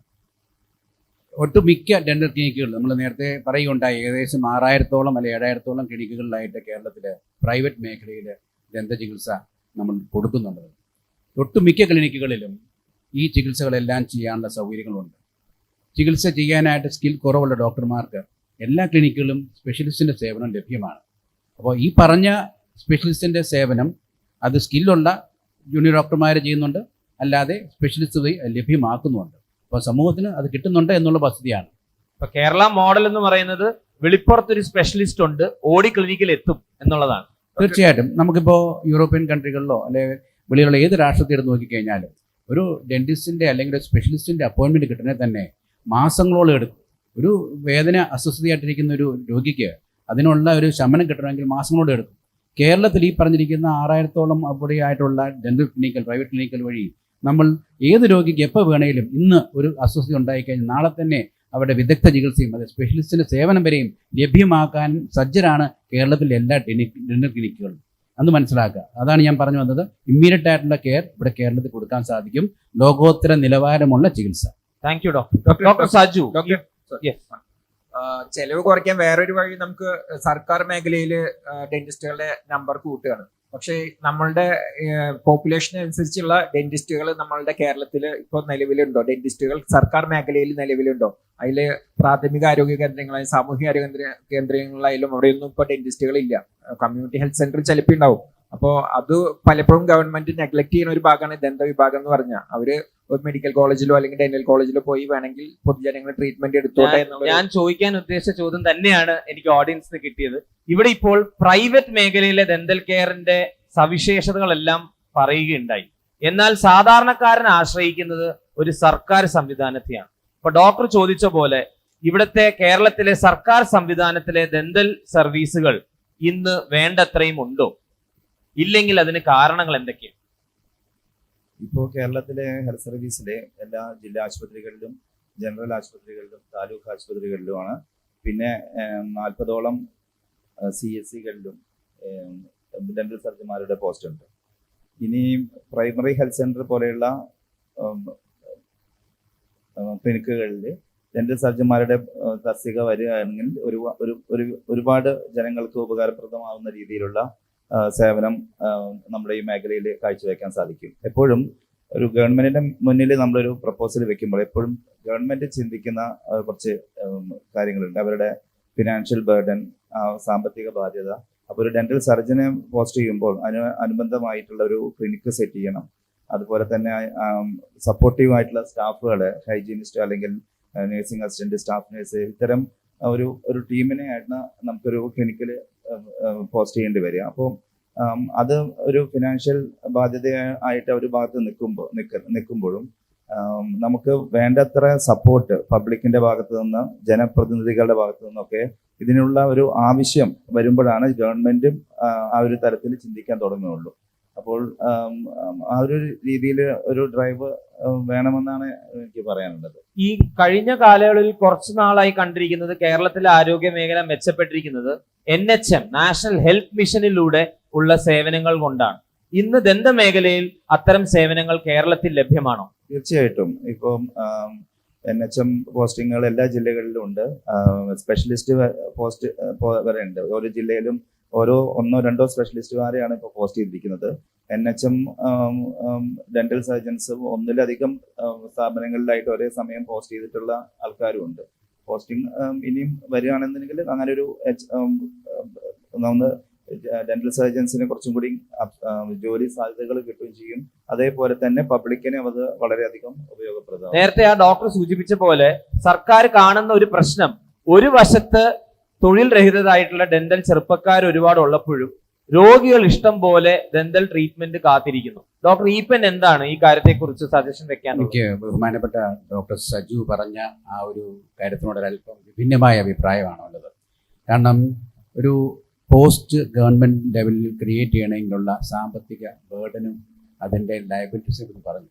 പക്ഷെ മനസ്സിലാക്കേണ്ട കാര്യം ജസ്റ്റ് ചില കണക്കുകൾ ഞാൻ പറയുകയാണ്. കാരണം കേരള സംസ്ഥാനത്തിലാണ് ഏറ്റവും മികച്ച ഹെൽത്ത് കെയർ സിസ്റ്റം എന്ന് നമ്മൾ അഭിമാനിക്കുമ്പോഴും 900ഓളം PHC സെൻറ്റേഴ്സാണ് നമുക്കുള്ള കേരളത്തിൽ. ഏകദേശം 300-ന് മേളിൽ കമ്മ്യൂണിറ്റി ഹെൽത്ത് സെൻറ്റേഴ്സാണ്. 141 മേൽ മൊത്തത്തിൽ താലൂക്ക് ഹോസ്പിറ്റലും ജനറൽ ഹോസ്പിറ്റൽസുമായിട്ടുണ്ട്. പക്ഷേ മൊത്തത്തിലുള്ള നമ്മുടെ തസ്തികകൾ ഇപ്പം നിലവിൽ ഡെന്റിസ്റ്റ് അവൈലബിൾ ആയിട്ടുള്ള ഏകദേശം 300 മേലുള്ളതാണ് ഞാൻ മനസ്സിലാക്കുന്നത്. അപ്പോൾ സ്വാഭാവികമായിട്ടും ഒട്ടനവധി ഓപ്പർച്യൂണിറ്റീസും നമുക്ക് വേക്കൻസി ക്രിയേറ്റ് ചെയ്യാൻ സാധിക്കും. പക്ഷെ അതുമൂലം ഉണ്ടാകുന്ന സാമ്പത്തിക ബാധ്യത ഈ സർക്കാരെന്ന് പറയുകയും അത്രയും ജനലക്ഷങ്ങൾക്ക് സേവനം കൂടി ലഭ്യമാക്കാൻ ഈ ഗവൺമെൻറ് ഓഫീസസ് അല്ലെങ്കിൽ ഗവൺമെൻറ് ആയിട്ടുള്ള സ്ഥാപനങ്ങളെ ഡിപ്പെൻഡ് ചെയ്യുന്നവർക്ക് സാധാരണക്കാരെ കൂടുതൽ നമുക്ക് കൊടുക്കാൻ സാധിക്കുമെന്നുള്ളത് ചിന്തിക്കണം. അത് ആ ഒരു കാര്യം വരും മാത്രം എന്തുകൊണ്ട് ഈ ഫൈനാൻഷ്യൽ കാര്യങ്ങൾ ലയബിലിറ്റി അതിനെക്കുറിച്ച് ചിന്തിക്കുന്നത് എനിക്കറിയില്ല. പക്ഷേ തീർച്ചയായിട്ടും നല്ലൊരു ശതമാനം കൂടുതൽ ഡെന്റൽ സർജന്മാർക്ക് ജോലി കൊടുക്കാൻ സാധിക്കും. ജനലക്ഷങ്ങൾക്ക് വളരെ കുറഞ്ഞ നിരക്കിൽ നമ്മുടെ ചികിത്സ സർക്കാർ അവിടെ എൻ്റെതായ ഒരു അഭിപ്രായം ഞാൻ മുമ്പ് കേട്ടിട്ടുള്ള ഒരു കാര്യം, പല പഞ്ചായത്തുകളിൽ നിന്നും ജനങ്ങള് ഞങ്ങൾക്കൊരു ആയുർവേദ ഡോക്ടറെ വേണം, ഞങ്ങൾക്കൊരു ഹോമിയോ ഡോക്ടർ വേണം എന്ന് ചോദിച്ച് സർക്കാരെ സമീപിക്കാറുണ്ട്. എന്നാൽ നിർഭാഗ്യവശാൽ ഡെന്റൽ ക്ലിനിക്ക് പഞ്ചായത്തിൽ വേണം എന്നുള്ളത് ആരും ചോദിക്കാറില്ല. അത് സൂചിപ്പിക്കുന്നത് നമ്മൾ വീണ്ടും ഈ ഡെന്റൽ കെയറിന്റെ പ്രത്യേകത സമൂഹത്തിലേക്ക് വീണ്ടും ഡീപ്പറായിട്ട് ചെല്ലണം എന്നുള്ളതാണ്. ഡോക്ടർ സിദ്ധാർത്ഥ്, ഈ രണ്ടുപേരും പറഞ്ഞതിനോട് ചേർത്ത് ഒരു കാര്യം കൂടെ പറയാനുള്ളത്, നമ്മൾ തസ്തികകൾ ഉണ്ടാക്കിയാൽ മാത്രം പോരാ. ഇപ്പം അടുത്തിടെ ഉണ്ടായ ഒരു സംഭവം പറയാം. എൻ്റെ ഒരു സുഹൃത്തിന് സർക്കാർ ജോലി കിട്ടി, സർക്കാർ സർവീസിൽ കിട്ടി ഡെന്റലിൽ. അവിടെ പോയ ഹോസ്പിറ്റൽ അതിനുള്ള സജ്ജീകരണമില്ല. അദ്ദേഹം പറഞ്ഞു ഇവിടെ ഡെന്റൽ കെയർ വർക്ക് ചെയ്യുന്നില്ല, കഴിഞ്ഞ 1.5 വർഷം കൊണ്ട് ഡെന്റൽ ക്ലിനിക്ക് വർക്കിംഗ് അല്ല. അപ്പോൾ ഈ തസ്തിക ഉണ്ടാകുന്നതുകൊണ്ട് ഡെന്റിസ്റ്റ് ഉണ്ടാകുന്ന ബെനിഫിറ്റ് പക്ഷെ പബ്ലിക് ഉണ്ടാകുന്നുള്ളതാണ്. അദ്ദേഹത്തിന് എന്തായാലും ശമ്പളം കിട്ടുമായിരിക്കാം, പക്ഷെ പബ്ലിക് ഹൗ ഈസ് ബെനിഫിറ്റ് ഇല്ല. അപ്പം സജ്ജീകരണവും കൂടി നമ്മൾ സർക്കാർ ആശുപത്രികളിലും ജില്ലാ ആശുപത്രികളിലും പ്രൊവൈഡ് ചെയ്താൽ മാത്രമേ പബ്ലിക്കിന് ബെനിഫിറ്റ് ഉണ്ടാവും. ഇത് തന്നെയാണ് നേരത്തെ ഡോക്ടർ സജു ചൂണ്ടിക്കാണിച്ച ഒരു പ്രശ്നം. ഡോക്ടർ സജു, അങ്ങനെ ഇപ്പം ജനറൽ സെക്രട്ടറി പറഞ്ഞ പോലെയുള്ള ഒരു സംഭവം വരുമ്പോൾ സാധാരണ എന്താ ചെയ്യാന്ന് വെച്ചാൽ ആ ഡോക്ടറെ തൽക്കാലം വർക്കിംഗ് അറേഞ്ച്മെന്റ് ആയിട്ട് ഈ ഓൾറെഡി ക്ലിനിക്ക് സെറ്റ് ചെയ്തിട്ടുള്ള സ്ഥലത്ത് പോസ്റ്റ് ചെയ്യുകയും മറ്റേ ആദ്യത്തെ ആശുപത്രികളിൽ അതിനുള്ള ക്ലിനിക്ക് ആക്കിയതിന് ശേഷം അങ്ങോട്ട് മാറ്റും. അങ്ങനെ സാധാരണ ചെയ്തു വരാറുള്ളത്. പോസ്റ്റിംഗ് ചിലപ്പോൾ നടന്നു കഴിഞ്ഞാൽ വർക്കിംഗ് അറേഞ്ച്മെന്റിൽ ജോലി തിരക്കുള്ള അതേപോലെ പേഷ്യൻസ് കൂടുതൽ വരുന്ന സ്ഥലങ്ങളിലോട്ട് വർക്കിംഗ് അറേഞ്ച്മെന്റ് DMO തലത്തിൽ ചെയ്യാറുണ്ട്. പിന്നെ വേറൊരു കാര്യം, പ്രൈമറി ഹെൽത്ത് സെന്ററിലെ പോലെ തന്നെ നമുക്ക് ഈ ട്രോമ കെയർ സെന്ററുകളിൽ നമ്മുടെ ഡെന്റൽ സർജൻസിന്റെ ആവശ്യം വളരെ ഇമ്പോർട്ടൻ്റ് ആണ്. അതേപോലെ തന്നെ ഇപ്പോൾ ടൊബാക്കോ സെസേഷൻ ക്ലിനിക്കുകളുണ്ട്. അപ്പോൾ ഇത്തരം അവസരങ്ങളിലൊക്കെ പിന്നെ നമുക്ക് പുതിയൊരു ആശയം വെക്കാൻ TMJ ക്ലിനിക്കുകൾ, ഇതെല്ലാം നമുക്ക് സർക്കാർ മേഖലയിലൊക്കെ തുടങ്ങാം. അപ്പോഴൊക്കെ നമുക്ക് കൂടുതൽ ഡെന്റൽ സർജൻസിന്റെ ഒരു ഇൻവോൾവ്മെന്റ് കൂടി അതിനകത്ത് വരും. അപ്പം അതിനകത്ത് അതേപോലെ ഒരു അവബോധം നമ്മളായിട്ട് തന്നെ സൃഷ്ടിച്ചെടുക്കണം. നമുക്കൊരു ഹെൽത്ത് പോളിസി ഉണ്ട്, പക്ഷേ എന്തുകൊണ്ട് നമുക്കൊരു ഓറൽ ഹെൽത്ത് പോളിസി ഉണ്ടാവുന്നില്ല? ഓറൽ ഹെൽത്ത് പോളിസിയെ കുറിച്ചാണ് ചോദ്യം. 2017 കേന്ദ്ര സർക്കാരും തുടർന്ന് കേരള സർക്കാരും ശ്രമിച്ച് വേണ്ടത്രയും വിജയിപ്പിക്കാത്തൊരു കാര്യമാണ് oral health policy. Doctor Saju, അതിനോടുള്ള പ്രതികരണം. NOHPയുടെ ഭാഗമായിട്ട് നമുക്ക് സാധനങ്ങൾ, ഇൻസ്ട്രുമെന്റ്സും അതുപോലെ തന്നെ മെറ്റീരിയൽസും വാങ്ങിക്കാനായിട്ട് ഫണ്ട് വരാറുണ്ട്.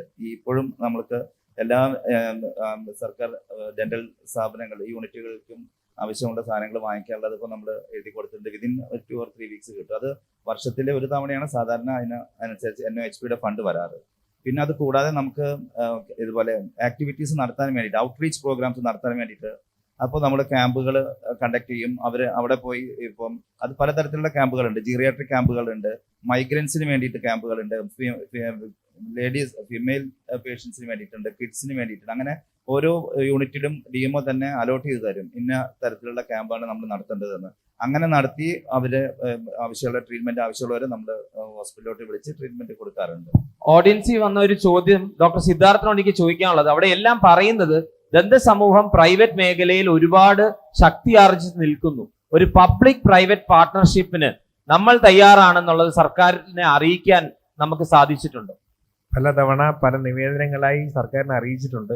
ഞാൻ ഈ പറയുന്ന പോലെ തന്നെ ഈ ദന്ത സമൂഹം ഒരു അവഗണന നേരിടുന്നുണ്ടെന്ന് പറയാതിരിക്കാൻ പറ്റില്ല. പല രീതിയിലാണെങ്കിലും ഇപ്പം സർക്കാർ മേഖലയിലുള്ളവർക്കും അതറിയാം, പ്രൈവറ്റ് മേഖലയിലുള്ളവർക്കും അറിയാം. ചെയ്യേണ്ട സമയത്ത് പല കാര്യങ്ങളും നമ്മൾ അപ്രോച്ച് ചെയ്തിട്ടുണ്ടെങ്കിലും ആ സമയങ്ങളിൽ അതൊന്നും നടന്നു കിട്ടിയിട്ടില്ല. ഈ ഓറൽ ഹെൽത്ത് പോളിസിന് ഒരു എക്സാമ്പിൾ മാത്രമാണ്. ശരിക്കും പറഞ്ഞാൽ ഒരു വിൻ വിൻ സിറ്റുവേഷൻ ആണ്. സർക്കാർ ഒന്ന് കണ്ണു തുറന്ന് കണ്ടാൽ ഒരു സൈഡില് സർവീസ് ചെയ്യാൻ റെഡി ആയിരിക്കുന്ന ഒരു പ്രൈവറ്റ് സമൂഹം, ആൾക്കാരാണ്. എന്നാൽ നീടുമുണ്ട്. ഇതിനെ ഒന്ന് ചേർത്ത് കൊണ്ടുവരേണ്ടത് സർക്കാർ തന്നെയാണ്. കാരണം നേരത്തെ ചോദിച്ചതിന് ഒരു ഉപചോദ്യമായിട്ട് തന്നെ ഈ ഒരു ഓറൽ ഹെൽത്ത് പോളിസിയുടെ അഭാവം, സമഗ്രമായ ഒരു ഓറൽ ഹെൽത്ത് പോളിസിയുടെ, കാരണം ഒരു 97% ചികിത്സ പ്രൈവറ്റ് മേഖല, സ്വകാര്യ മേഖലയാണ് കേരളത്തിലും ഇന്ത്യയിലടക്കം തന്നെ. ലോകത്തെമ്പാടും അങ്ങനെ തന്നെയാണ്, അത് ഇന്ത്യയിലും അതേപോലെ തന്നെയാണ് നിർവഹിച്ചു പോരുന്നത്. അപ്പം അതിൽ ഒരു 90% ഔട്ട് ഓഫ് പോക്കറ്റ് എക്സ്പെൻസ് എന്ന് പറയും. അതായത് ഇൻഷുറൻസോ യാതൊന്നുമില്ല, കയ്യിൽ നിന്ന് കാശെടുത്തിട്ടാണ് ജനങ്ങൾ ചികിത്സ സ്വീകരിക്കുന്നത്. അപ്പം ഈ കാര്യങ്ങളിലൊക്കെ തന്നെ, അതായത് 97% പേഷ്യൻസിനെയും അബ്സോർബ് ചെയ്യുന്നത് പ്രൈവറ്റ് മേഖലയാണ്.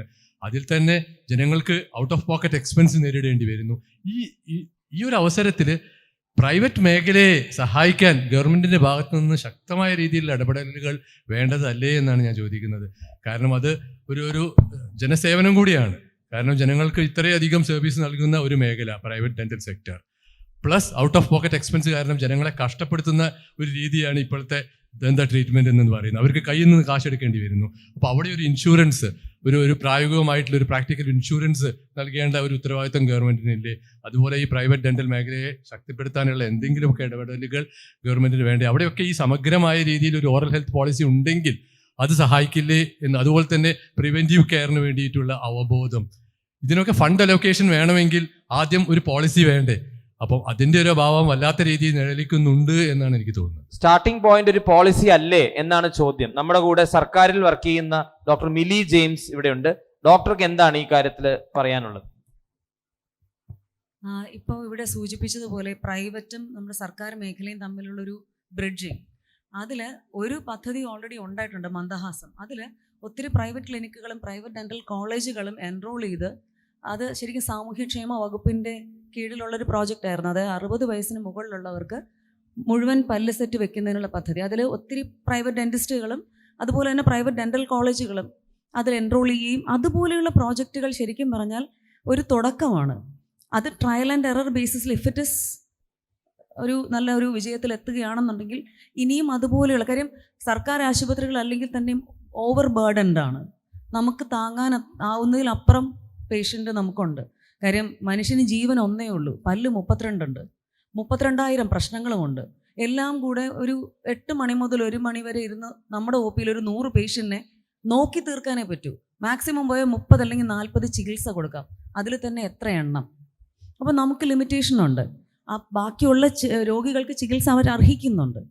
പിന്നെ അതുപോലെ തന്നെ ഇൻഷുറൻസ് എന്ന് പറഞ്ഞിട്ട് ഗവൺമെൻറ് സെക്ടറിലുണ്ട്, പക്ഷേ അത് ചില മേഖലകളിൽ ക്രമപ്പെടുത്തിയിരിക്കുന്നു. ഒന്നാമത് പത്തോളജി, അതായത് ഈ അർബുദം, അങ്ങനെ അല്ലെങ്കിൽ സിസ്റ്റ്, അങ്ങനെയുള്ള രോഗങ്ങൾക്ക്, ഇല്ലെങ്കിൽ ആക്സിഡന്റ്.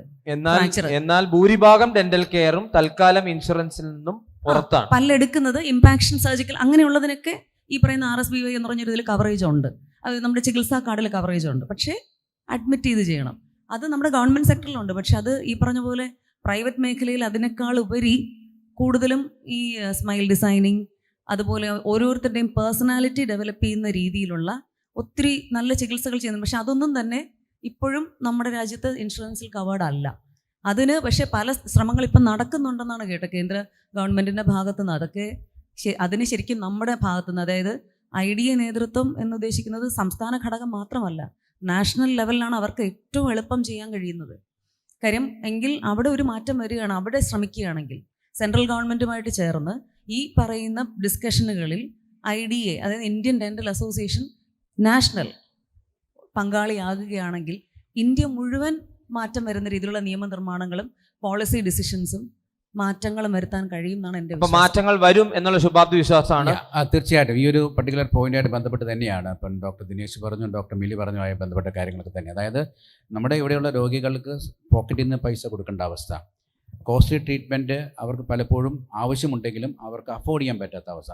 ഈ കാര്യങ്ങളൊക്കെ തന്നെ നമ്മുടെ ഡെൻ്റൽ അസോസിയേഷൻ പല ആവർത്തി നിവേദനം കൊടുത്തിട്ടുണ്ട്. ഈ വർഷവും ഇൻഷുറൻസ് സ്കീമിൽ നമ്മുടെ ഡെൻ്റൽ ട്രീറ്റ്മെൻറ്റ് ഉൾപ്പെടുത്താൻ വേണ്ടിയിട്ടുള്ള കാര്യങ്ങൾ വീണ്ടും നമ്മൾ ഈ വർഷത്തെ എല്ലാ നിബന്ധനകൾ ഉൾപ്പെടുത്തിയിട്ടുണ്ട്. അതുകൂടാതെ പിന്നെ നമുക്ക് ഈ വർഷം നമ്മൾ ഇൻട്രൊഡ്യൂസ് ചെയ്യാൻ ഉദ്ദേശിക്കുന്ന വേറെ സ്കീം EMI സ്കീംസാണ്. അതായത് നമ്മൾ പ്രൈവറ്റ് കമ്പനീസുമായിട്ട് ടൈപ്പ് ചെയ്തിട്ട് ജനങ്ങൾക്ക് അഫോർഡബിൾ ആയിട്ടുള്ള ട്രീറ്റ്മെൻറ്റ്, പക്ഷേ അതേസമയം EMI സ്കീമിൽ അവർക്ക് ഇൻട്രസ്റ്റ് ഇല്ലാത്ത വിധത്തിൽ പേ ചെയ്യുന്ന ലെവലിലേക്കുള്ള ഒരു സിറ്റുവേഷൻ, അതനുസരിച്ച് സ്കീംസും ഇപ്പോൾ IDA വർക്കൗട്ട് ചെയ്യുന്നുണ്ട്. അത് ഏതാണ്ട് അതിൻ്റെ അവസാന ഘട്ടത്തിലുമാണ്. അപ്പോൾ ജനങ്ങൾക്ക് ഓൺ വൺ സൈഡ് ആവശ്യമായ ചികിത്സ കോസ്റ്റ്ലി എന്നുള്ള വ്യാജന എടുക്കാൻ പറ്റാത്തതിൻ്റെ അവസ്ഥ കവർ ചെയ്യാൻ ഒരു we are actually trying from outside ഒരു EMI സ്കീം. 2, സർക്കാരിനോട് ഡെൻ്റൽ ട്രീറ്റ്മെൻറ്റിനെ ഇൻഷുറൻസ് ഉൾപ്പെടുത്താൻ വേണ്ടിയിട്ടുള്ള ആവർത്തിച്ചുള്ള നിവേദനവും നമ്മുടെ അസോസിയേഷൻ. തീർച്ചയായും നേരത്തെ ഡോക്ടർ മിലി സൂചിപ്പിച്ച ഒരു ഏരിയ മന്ദഹാസം എന്ന പദ്ധതിയാണ്. കേരളത്തിൽ പ്രായമേറുന്ന ഒരു സമൂഹമാണ് നമ്മൾ. അവർക്കെല്ലാം പല്ലുകളുടെ ആവശ്യമുണ്ട്. അതിൽ കാലാകാലങ്ങളിൽ ആ പദ്ധതിയിൽ വ്യത്യാസം വന്നിട്ടുണ്ട്. ഇന്ന് അത് പ്രൈവറ്റ് ഡെന്റിസ്റ്റിനും കൂടി ഗുണകരമാവുന്ന രീതിയിലേക്ക് ആ പദ്ധതി മോഡിഫൈ ചെയ്ത് വന്നിട്ടുണ്ട്. എന്നാൽ പ്രൈവറ്റ് ഡെന്റൽ പ്രാക്ടീഷണേഴ്സിൽ ആ പദ്ധതിയെക്കുറിച്ചുള്ള അവബോധം സൃഷ്ടിക്കുകയും കൂടെ തന്നെ സർക്കാരോട് നമ്മൾ ഇതിന് തയ്യാറാണ് എന്നൊരു സന്ദേശം കൊടുക്കാൻ IDA തയ്യാറാണ്. തീർച്ചയായിട്ടും. നമുക്ക് അടുത്ത വിഷയത്തിലേക്ക് പോകാം. അപ്പൊ നമ്മൾ ഇവിടെ കേട്ട വിഷയങ്ങൾ രോഗികളുടെ ചെലവുകളെ കുറിച്ചാണ്. എന്നാൽ doctor Madhavan wanted to ask some. Yes doctor ചോദിച്ചോളൂ. ദന്തമേഖലയിൽ ഏറ്റവും കൂടുതൽ റിസർച്ച് നടക്കുന്നത് മെറ്റീരിയൽസിൻ്റെ മുകളിലാണ്. ഇപ്പോൾ എല്ലാവർക്കും ഇൻഫർമേഷൻ ടെക്നോളജി വിരൽ തുമ്പിലാണ്. അപ്പോൾ പുതിയ ടെക്നോളജികൾ നമ്മൾ ഇംപ്ലിമെൻറ്റ് ചെയ്യുമ്പോൾ ചികിത്സ ചിലപ്പോൾ ഓട്ടോമാറ്റിക്കലി കൂടില്ലേ.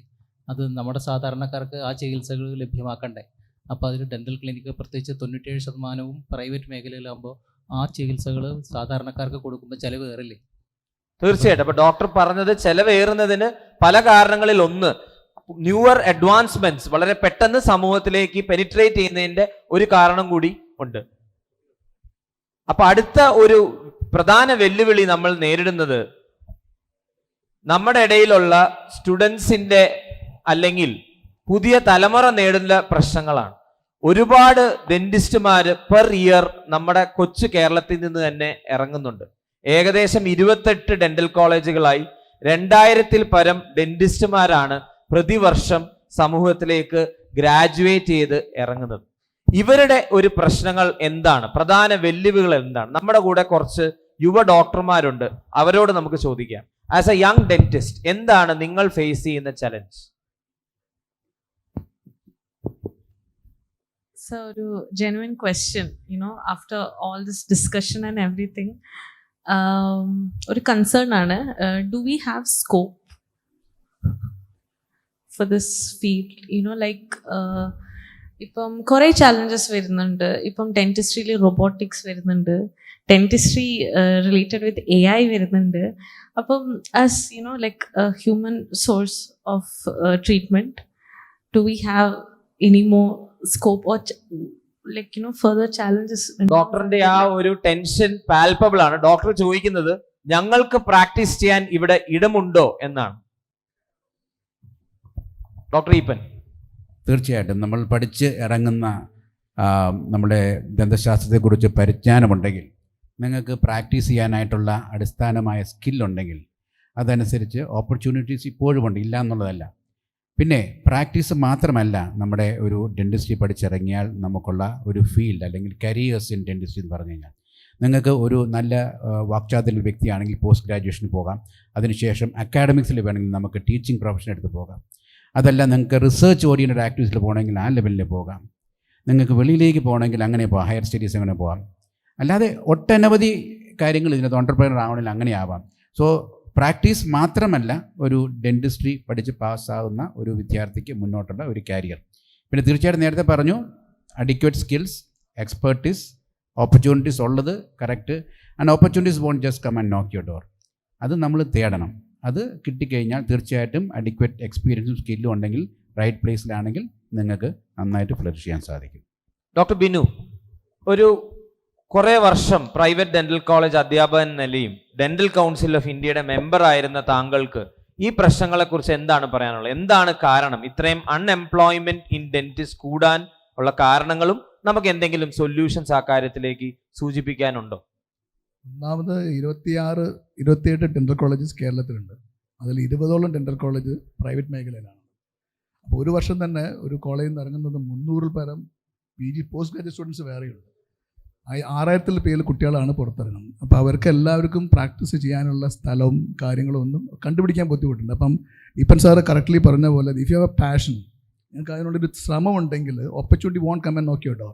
നമ്മൾ തേടി പോകണം. ഇപ്പം ആ കുട്ടി തന്നെ പറഞ്ഞൊരു ക്വറി, എന്താണ് ഞങ്ങളുടെ ഭാവി, AI വന്നാൽ നമ്മുടെ ഭാവി എന്താണെന്ന് പറഞ്ഞു. ഡിജിറ്റൽ ഇൻഡസ്ട്രി തുടങ്ങിയിട്ടേ ഉള്ളൂ.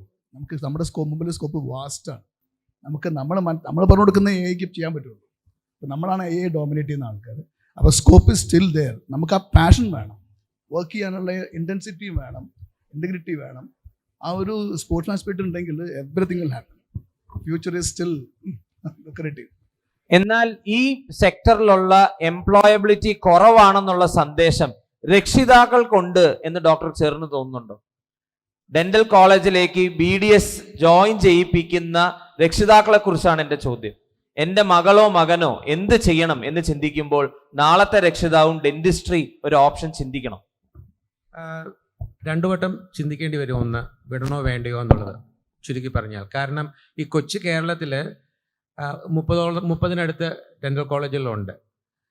ഇവിടുത്തെ വേൾഡ് ഹെൽത്ത് ഓർഗനൈസേഷൻ പറഞ്ഞിരിക്കുന്ന ഡെന്റിസ്റ്റ് പോപ്പുലേഷൻ റേഷ്യോ 1:7,000 ആണ് വേണമെന്ന് പറയുന്നത്, 7,500. ആക്ച്വലി ഇപ്പം തന്നെ കേരളത്തിൽ അത് 1:1,500 ആയി.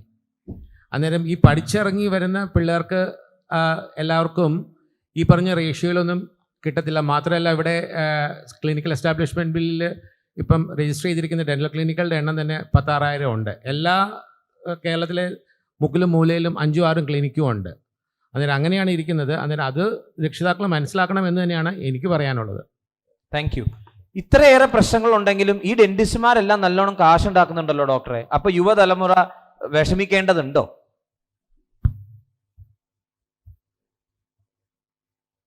യുവതലമുറയുടെ പ്രശ്നം, അവർക്ക് പാസ്സായി വന്ന അപ്പോൾ തന്നെ ക്ലിനിക്ക് ഇടാൻ പറ്റില്ല. അവർ ഏതെങ്കിലും ഒരു ക്ലിനിക്കിൽ ഏതെങ്കിലും ഒരു എക്സ്പീരിയൻസ്ഡ് ആയിട്ടുള്ള ഒരു ഡെന്റിസ്റ്റ്, പലപ്പോഴും കോളേജിൽ നമുക്ക് പഠിപ്പിക്കുന്നതിനൊരു ലിമിറ്റേഷൻ ഉണ്ട്. അപ്പോൾ അവർ പലപ്പോഴും ഇത് കൂടുതൽ കാര്യങ്ങൾ പഠിക്കുന്ന ഒരു ഡെന്റിസ്റ്റിന് കീഴിൽ വന്നിട്ടാണ്. അപ്പോൾ അവിടെ നിന്ന് അവർക്ക് കിട്ടുന്ന സാലറി അല്ലെങ്കിൽ അവർക്ക് കിട്ടുന്ന കൺസിഡറേഷൻ പലപ്പോഴും കുറഞ്ഞു പോകുന്നു എന്നുള്ളൊരു പരാതി അവർക്ക് എപ്പോഴും ഉണ്ട്. അത് കുറയ്ക്കാൻ എന്തെങ്കിലും ഒരു, ഈ പ്രശ്നം പരിഹരിക്കാൻ ഐഡിയക്ക് എന്ത് ചെയ്യാൻ പറ്റും ഡോക്ടർ? അതിൽ ഒരു സൂചിപ്പിക്കേണ്ട ഒരു ഐഡിയ എന്നതിനപ്പുറം സൂചിപ്പിക്കാനുള്ളത്, നമ്മുടെ ഈ ഡെന്റിസ്റ്റ് രോഗി അനുപാതം എന്നതിൻ്റെ ഒരു കണക്ക് നമ്മൾ എടുക്കണം. ഡെന്റിസ്റ്റ് രോഗി അനുപാതം ലോകാരോഗ്യ സംഘടനയുടെ കണക്ക് പ്രകാരം 1:7,500 ആണ്. അനുപാതം 7,500 ആണ്. കേരളത്തിൽ 2020 തന്നെ അത് 1:1,500 ആണ്. 2030 ആകുമ്പോഴേക്കും കേരളത്തിൽ അത് 1:733 ആകും എന്നാണ് പ്രവചനം. അപ്പോൾ ചുരുക്കി പറഞ്ഞാൽ 27 ഡെന്റൽ കോളേജുകൾ കേരളത്തിൽ തന്നെ പ്രവർത്തിക്കുന്നു എന്ന് പറയണം. ഏകദേശം 2000-ലധികം കുട്ടികൾ പഠിച്ചിറങ്ങുന്നു ഓരോ വർഷം. കേരളത്തെ സംസ്ഥാനം സംബന്ധിച്ചിടത്തോളം സമീപ സംസ്ഥാനങ്ങളിൽ നിന്നും പഠിച്ചിറങ്ങുന്നതും വിദേശത്ത് നിന്നും പഠിച്ചിറങ്ങുന്നതുമായിട്ടുള്ള കുട്ടികൾ കൂടി കേരളത്തിൽ എത്തുന്ന പക്ഷം ഒരു വർഷം എത്ര കുട്ടികളാണ് ഈ മേഖലയിൽ തന്നെ വന്നിറങ്ങുന്നത്? വിദേശങ്ങളിലൊക്കെ ജോലി ആവശ്യം, അതായത് നീഡ് അനുസരിച്ചിട്ടാണ് പ്രൊഡക്ഷൻ നടക്കുന്നത് എന്നുള്ളൊരു കഥ കേട്ടിട്ടുണ്ട്. എന്ന് പറഞ്ഞ പോലൊരു ചിന്തയല്ല നമുക്കുള്ളത്. അപ്പോൾ ക്വാളിറ്റിയും ക്വാണ്ടിറ്റിയും റിലേറ്റഡ് ടു ദി നീഡ് എന്നുള്ള തരത്തിലേക്ക് ഒരു ചിന്ത പോയെങ്കിൽ മാത്രമേ ഇതിനൊക്കെ ഒരു ശാശ്വതമായ പരിഹാരം. ഡോക്ടറെ, നമ്മുടെ സർക്കാരും ഒരു എസെൻഷ്യാലിറ്റി സർട്ടിഫിക്കറ്റ് കൊടുത്താൽ മാത്രമാണ് ഒരു കോളേജ് തുടങ്ങാൻ സാധിക്കുക. എന്നാൽ ആ എസെൻഷ്യാലിറ്റി സർട്ടിഫിക്കറ്റിന് എക്സ്പയറി ഡേറ്റ് ഇല്ല. പുനഃപരിശോധിക്കണ്ടേ? ഇത് പുതിയ ഡെന്റൽ കോളേജുകൾ കേരളത്തിൽ അനുവദിക്കപ്പെടുമ്പോൾ കേരളത്തിലല്ല, ഇന്ത്യയിൽ എവിടെയാണെങ്കിലും അനുവദിക്കപ്പെടുമ്പോൾ അതാത് ഏരിയകളുടെ സ്റ്റാറ്റിസ്റ്റിക്കൽ സ്റ്റഡിയൊക്കെ നടത്തി ആവശ്യവും നീഡ് അനുസരിച്ച് മാത്രമേ അത് അനുവദിക്കാവൂ. ഒരു കാര്യം. 2, നമ്മൾ ഈ നിലവിൽ എഡ്യൂക്കേഷൻ മേഖലയിൽ കുട്ടികളുടെ എഡ്യൂക്കേഷൻ സ്കൂൾ വിദ്യാഭ്യാസ തലത്തിൽ തന്നെ ദന്താരോഗ്യത്തെ കുറിച്ചിട്ടുള്ള ഒരു പഠനങ്ങൾ വളരെ കുറവാണ്. കുറച്ചുകൂടി കൃത്യവും വ്യക്തവുമായിട്ടുള്ള ദന്താരോഗ്യ മേഖലയെ, ദന്ത സംരക്ഷണത്തിന്റെ ആവശ്യകതയും കുറിച്ച് അവരുടെ സിലബസിൽ തന്നെ ഹൈസ്കൂൾ, സ്കൂൾ തലങ്ങളിൽ ഉണ്ടാകേണ്ടതും ഈ ബോധവൽക്കരണത്തിന്റെ വേറൊരു ആംഗിളിലേക്ക് നമുക്ക് കൊണ്ടുപോകാൻ പറ്റും. അതുപോലെ നേരത്തെ പറഞ്ഞു നമ്മുടെ പുതിയ ഇൻവെൻഷൻസിനെ കുറിച്ചിട്ട്. ലോകത്ത് എവിടെ നടക്കുന്ന പുതിയ കണ്ടുപിടുത്തമാണെങ്കിലും ആരോഗ്യ മേഖലയിൽ ഉണ്ടാകുന്ന, ദന്താരോഗ്യ മേഖലയിൽ പ്രത്യേകിച്ച് ഉണ്ടാകുന്ന മാറ്റങ്ങൾ കേരളത്തിലെ ഏതൊരു മുക്കിലും മൂലയിലും നമുക്കിന്ന് മാസങ്ങൾക്കകം ലഭ്യമാകുന്ന രീതിയിൽ കേരളത്തിലെ ദന്ത ഡോക്ടർമാർ വളർന്നതിൻ്റെ അടിസ്ഥാനപരമായ ഒരു കാര്യം ഇന്ത്യൻ ഡെന്റൽ അസോസിയേഷന്റെ ഇടപെടലുകളാണെന്നുള്ളതാണ് വസ്തുത. അതായത് CDE പോലുള്ള ഇന്ത്യൻ ഡെന്റൽ അസോസിയേഷൻ നിരന്തരമായി നടത്തുന്ന പഠന പ്രക്രിയ കൂടിയാണ് ഈ പറഞ്ഞ ഡോക്ടേഴ്സ് ഇതിനെല്ലാം പുതിയ വെല്ലുവിളികളെ നേരിടാനായിട്ട് യുവതലമുറയെ സജ്ജമാക്കാൻ പറ്റും. ഒപ്പം തന്നെ ഇതിൽ പറഞ്ഞു വന്നത്, ഈ പുതിയ ഇൻവെൻഷൻസ് വരുമ്പോൾ പുതിയ എക്യുപ്മെന്റ്സ് വരും. പുതിയ എക്യുപ്മെന്റ്സ് വരുമ്പോൾ അതിന്റെ ചെലവുകൾ വരും. ഇതെല്ലാം മെയിൻറ്റെയിൻ ചെയ്ത് നിലവിലെ ഡെന്റിസ്റ്റ് തന്നെ ചുരുങ്ങിയ ചെലവിൽ കേരളത്തിലെ പൊതുജനങ്ങൾക്ക് ദന്താരോഗ്യം പ്രാപ്തമാക്കാൻ പാടുപെടുകയാണെന്നാണ് വസ്തുത. ആ ഡോക്ടർക്ക് ഒരു ചോദ്യമുണ്ട്. പുതുതായി പഠിച്ചിറങ്ങുന്ന കുട്ടികൾക്ക് ജോബ് കിട്ടാൻ സഹായിക്കുന്ന എന്തെങ്കിലും ഒരു പ്രോജക്റ്റ് ഐഡിയയിലുണ്ടോ? IDA ഇപ്പോൾ ഒരു ജോബ് സെല്ല് തുടങ്ങിയിട്ടുണ്ട്. ആ ജോബ് സെല്ല് വഴി അപ്ലൈ ചെയ്യുന്നവർക്ക് IDA മെമ്പേഴ്സിൻ്റെ ക്ലിനിക്കിൽ അവരുടെ ഒരു റിക്വയർമെൻറ്റ് അനുസരിച്ച്, ചിലർക്ക് 1 മാസത്തേക്ക് വേണം, ചിലർക്ക് 2 മാസത്തേക്ക് വേണം, ചിലർക്ക് ഇന്ന സ്കില്ലുകളുള്ള ആൾക്കാർ വേണം, ചിലർ ഇന്ന സാലറി കൊടുക്കാൻ തയ്യാറാണ്, ചിലർക്ക് ഇന്ന ലൊക്കാലിറ്റിയുള്ള ആൾക്കാരാണ്. അതനുസരിച്ച് സോർട്ട് ചെയ്ത് CV സബ്മിറ്റ് ചെയ്ത് കഴിഞ്ഞ് കഴിഞ്ഞാൽ ആ IDA മെമ്പേഴ്സിന് ആ CV സബ്മിറ്റ് ചെയ്യുന്ന ആൾക്കാരെ ജോബ് കൊടുക്കാൻ പറ്റും. ഇങ്ങനെ ഒരു ഓപ്പർച്യൂണിറ്റി IDA ക്രിയേറ്റ് ചെയ്തിട്ടുണ്ട്. പക്ഷെ ഞാൻ പറയുന്നത് അത് മാത്രം പോരാ. That is only one part which an association can do to a limited extent. But government തലത്തിലും ഇതിനുള്ള തസ്തികകൾ കൂടണം, ഈ പറയുന്ന സജ്ജീകരണങ്ങൾ കൂടണം. മാത്രമല്ല കോളേജുകളുടെ എണ്ണം ഗണ്യമായിട്ട് കുറയണം. ഇനി കൊടുക്കാനേ പാടില്ലെന്ന് ഞാൻ പറയും. കാരണം എന്താണെന്ന് വെച്ച് കഴിഞ്ഞാൽ നമ്മുടെ ഒരു കേസ് ഇപ്പം നിലവിൽ കോടതിയിലുണ്ട്, ഈ റീസെന്റ് തുടങ്ങിയ ഒരു കോളേജിനെതിരെ തന്നെ. അതിപ്പോഴും നടക്കുന്നേ ഉള്ളൂ. ഇതിലൊന്നും ശക്തമായ ഇടപെടലുകൾ നിയമവ്യവസ്ഥയിലൊന്നും ഉണ്ടാവുന്നില്ല എന്ന് വളരെ ഖേദത്തോടെ തന്നെ പറയേണ്ടി വരും. നമുക്ക് വീണ്ടും നമ്മുടെ യുവാക്കളോട് തന്നെ തിരിച്ചു പോകാം. ഇത് കൂടാതെ വേറെ എന്തെങ്കിലും വെല്ലുവിളികൾ നിങ്ങൾ നേരിടുന്നതായി തോന്നുന്നുണ്ടോ? അങ്ങനെ ഉണ്ടെങ്കിൽ സൂചിപ്പിക്കാം. ഈ ഫീൽഡ് റിലേറ്റഡ് ആയിട്ടുള്ള സോഷ്യൽ മീഡിയ അഡ്വർടൈസിംഗ് ആയാലും പ്രൊമോഷൻസ് ആയാലും അതിനെക്കുറിച്ച് ഒരുപാട് കോൺട്രഡിക്ടറി ടോക്സ് ഉണ്ട്. അപ്പം എന്തുകൊണ്ട് അതൊന്നും ചെയ്തുകൂടാ എന്നുള്ളൊരു, ആ കൊച്ചു ഡോക്ടർക്ക് ഒരു കയ്യടി കൊടുക്കാം. ഏറ്റവും ബേണിംഗ് ഇഷ്യൂയിലേക്ക് തന്നെയാണ് ആ കൊച്ചു ഡോക്ടർ നമ്മളെ കൊണ്ട് എത്തിച്ചിരിക്കുന്നത്. സോഷ്യൽ മീഡിയ മാർക്കറ്റിംഗ് എന്നുള്ള ഒരു പ്രശ്നത്തിനെ കുറിച്ചാണ്. എന്തിനാ ഡോക്ടറെ ഈ പരസ്യങ്ങൾ നിയന്ത്രിക്കുന്നത്? ഡോക്ടർമാർ പരസ്യം ചെയ്തോട്ടെ, എന്താ തെറ്റ്? നമ്മുടെ പരസ്യങ്ങളുടെ കാര്യം സംസാരിക്കുമ്പോൾ അതിൻ്റെ കസ്റ്റോഡി എന്ന് പറയുന്നത് കോഡ് ഓഫ് എത്തിക്സ് ഡിസൈൻ ചെയ്ത ഡെന്റൽ കൗൺസിൽ ഓഫ് ഇന്ത്യ. നമുക്കെല്ലാം അറിയാം, 1948 കോഡ് ഓഫ് എത്തിക്സ് ഡെന്റിസ്റ്റായിട്ട് ഫോം ചെയ്യുന്നത്. അതിനുശേഷം 2014 അത് അമെൻഡ് ചെയ്ത് revised code of ethics regulations വന്നു. അപ്പോൾ ശരിക്കും പറഞ്ഞു കഴിഞ്ഞാൽ ഇന്ത്യയിലെ ഭരണഘടന പോലെ തന്നെ ഡെന്റിസ്ട്രിയെ സംബന്ധിച്ചിട്ടുള്ള നിയമങ്ങൾ സംരക്ഷിക്കപ്പെടുന്നതിൻ്റെ അവസാന വാക്കാണ് ഈ കോഡ് ഓഫ് എത്തിക്സ്. ഇത് കർശനമായിട്ട് പരിപാലിക്കണം, കർശനമായിട്ട് നടപ്പാക്കണമെന്നുള്ളത് തന്നെയാണ് ഡെന്റൽ കൗൺസിലിൻ്റെ ഉദ്ദേശവും. പരമപ്രധാനമായ ഉദ്ദേശവും സ്ട്രിക്റ്റ് ആയിട്ട് നടപ്പാക്കണം എന്നുള്ളതാണ്. ഇപ്പോൾ ആ കുട്ടി ചോദിച്ച പ്രകാരം 2014 റിവൈസ്ഡ് കോഡ് ഓഫ് എത്തിക്സ് വന്നപ്പോൾ ഈ സോഷ്യൽ മീഡിയ അഡ്വർടൈസ്മെന്റിന്റെ കാലഘട്ടമായിരുന്നില്ല. കാലഘട്ടം തുടങ്ങുന്നതേ ഉള്ളൂ. ഇതൊരു അഗ്രസീവായിട്ടുള്ള ലെവലിൽ വന്നിട്ടില്ല.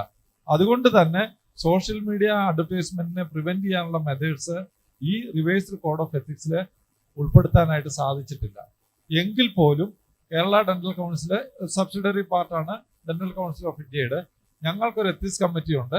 ഞങ്ങളുടേതായ പരിമിതിയിൽ ഉൾക്കൊണ്ടുകൊണ്ട് തന്നെ സോഷ്യൽ മീഡിയ അഡ്വർടൈസ്മെന്റ് റെഗുലേറ്റ് ചെയ്യാനായിട്ടുള്ള കർശന നടപടികൾ നമ്മൾ സ്വീകരിക്കുന്നുണ്ട്. ഡോക്ടർ പറഞ്ഞത് എത്തിക്സ് ബോർഡ് അനുസരിച്ച് പരസ്യങ്ങൾ കർശനമായി നിരോധിക്കണം എന്നാണ്. എന്തുകൊണ്ടാണ് ഡോക്ടർമാർ ഡെന്റിസ്റ്റുമാർ പരസ്യം ചെയ്ത് ആൾക്കാരെ ആകർഷിച്ചോട്ടെ, എന്താ തെറ്റ്? ഡെന്റിസ്റ്റുമാര് നമ്മള് കച്ചവടം ചെയ്യുന്ന രീതിയിലാണ് ഈ കോർപ്പറേറ്റ്സും അല്ലാത്തവരും ഒക്കെ പരസ്യം ചെയ്യുന്നത്.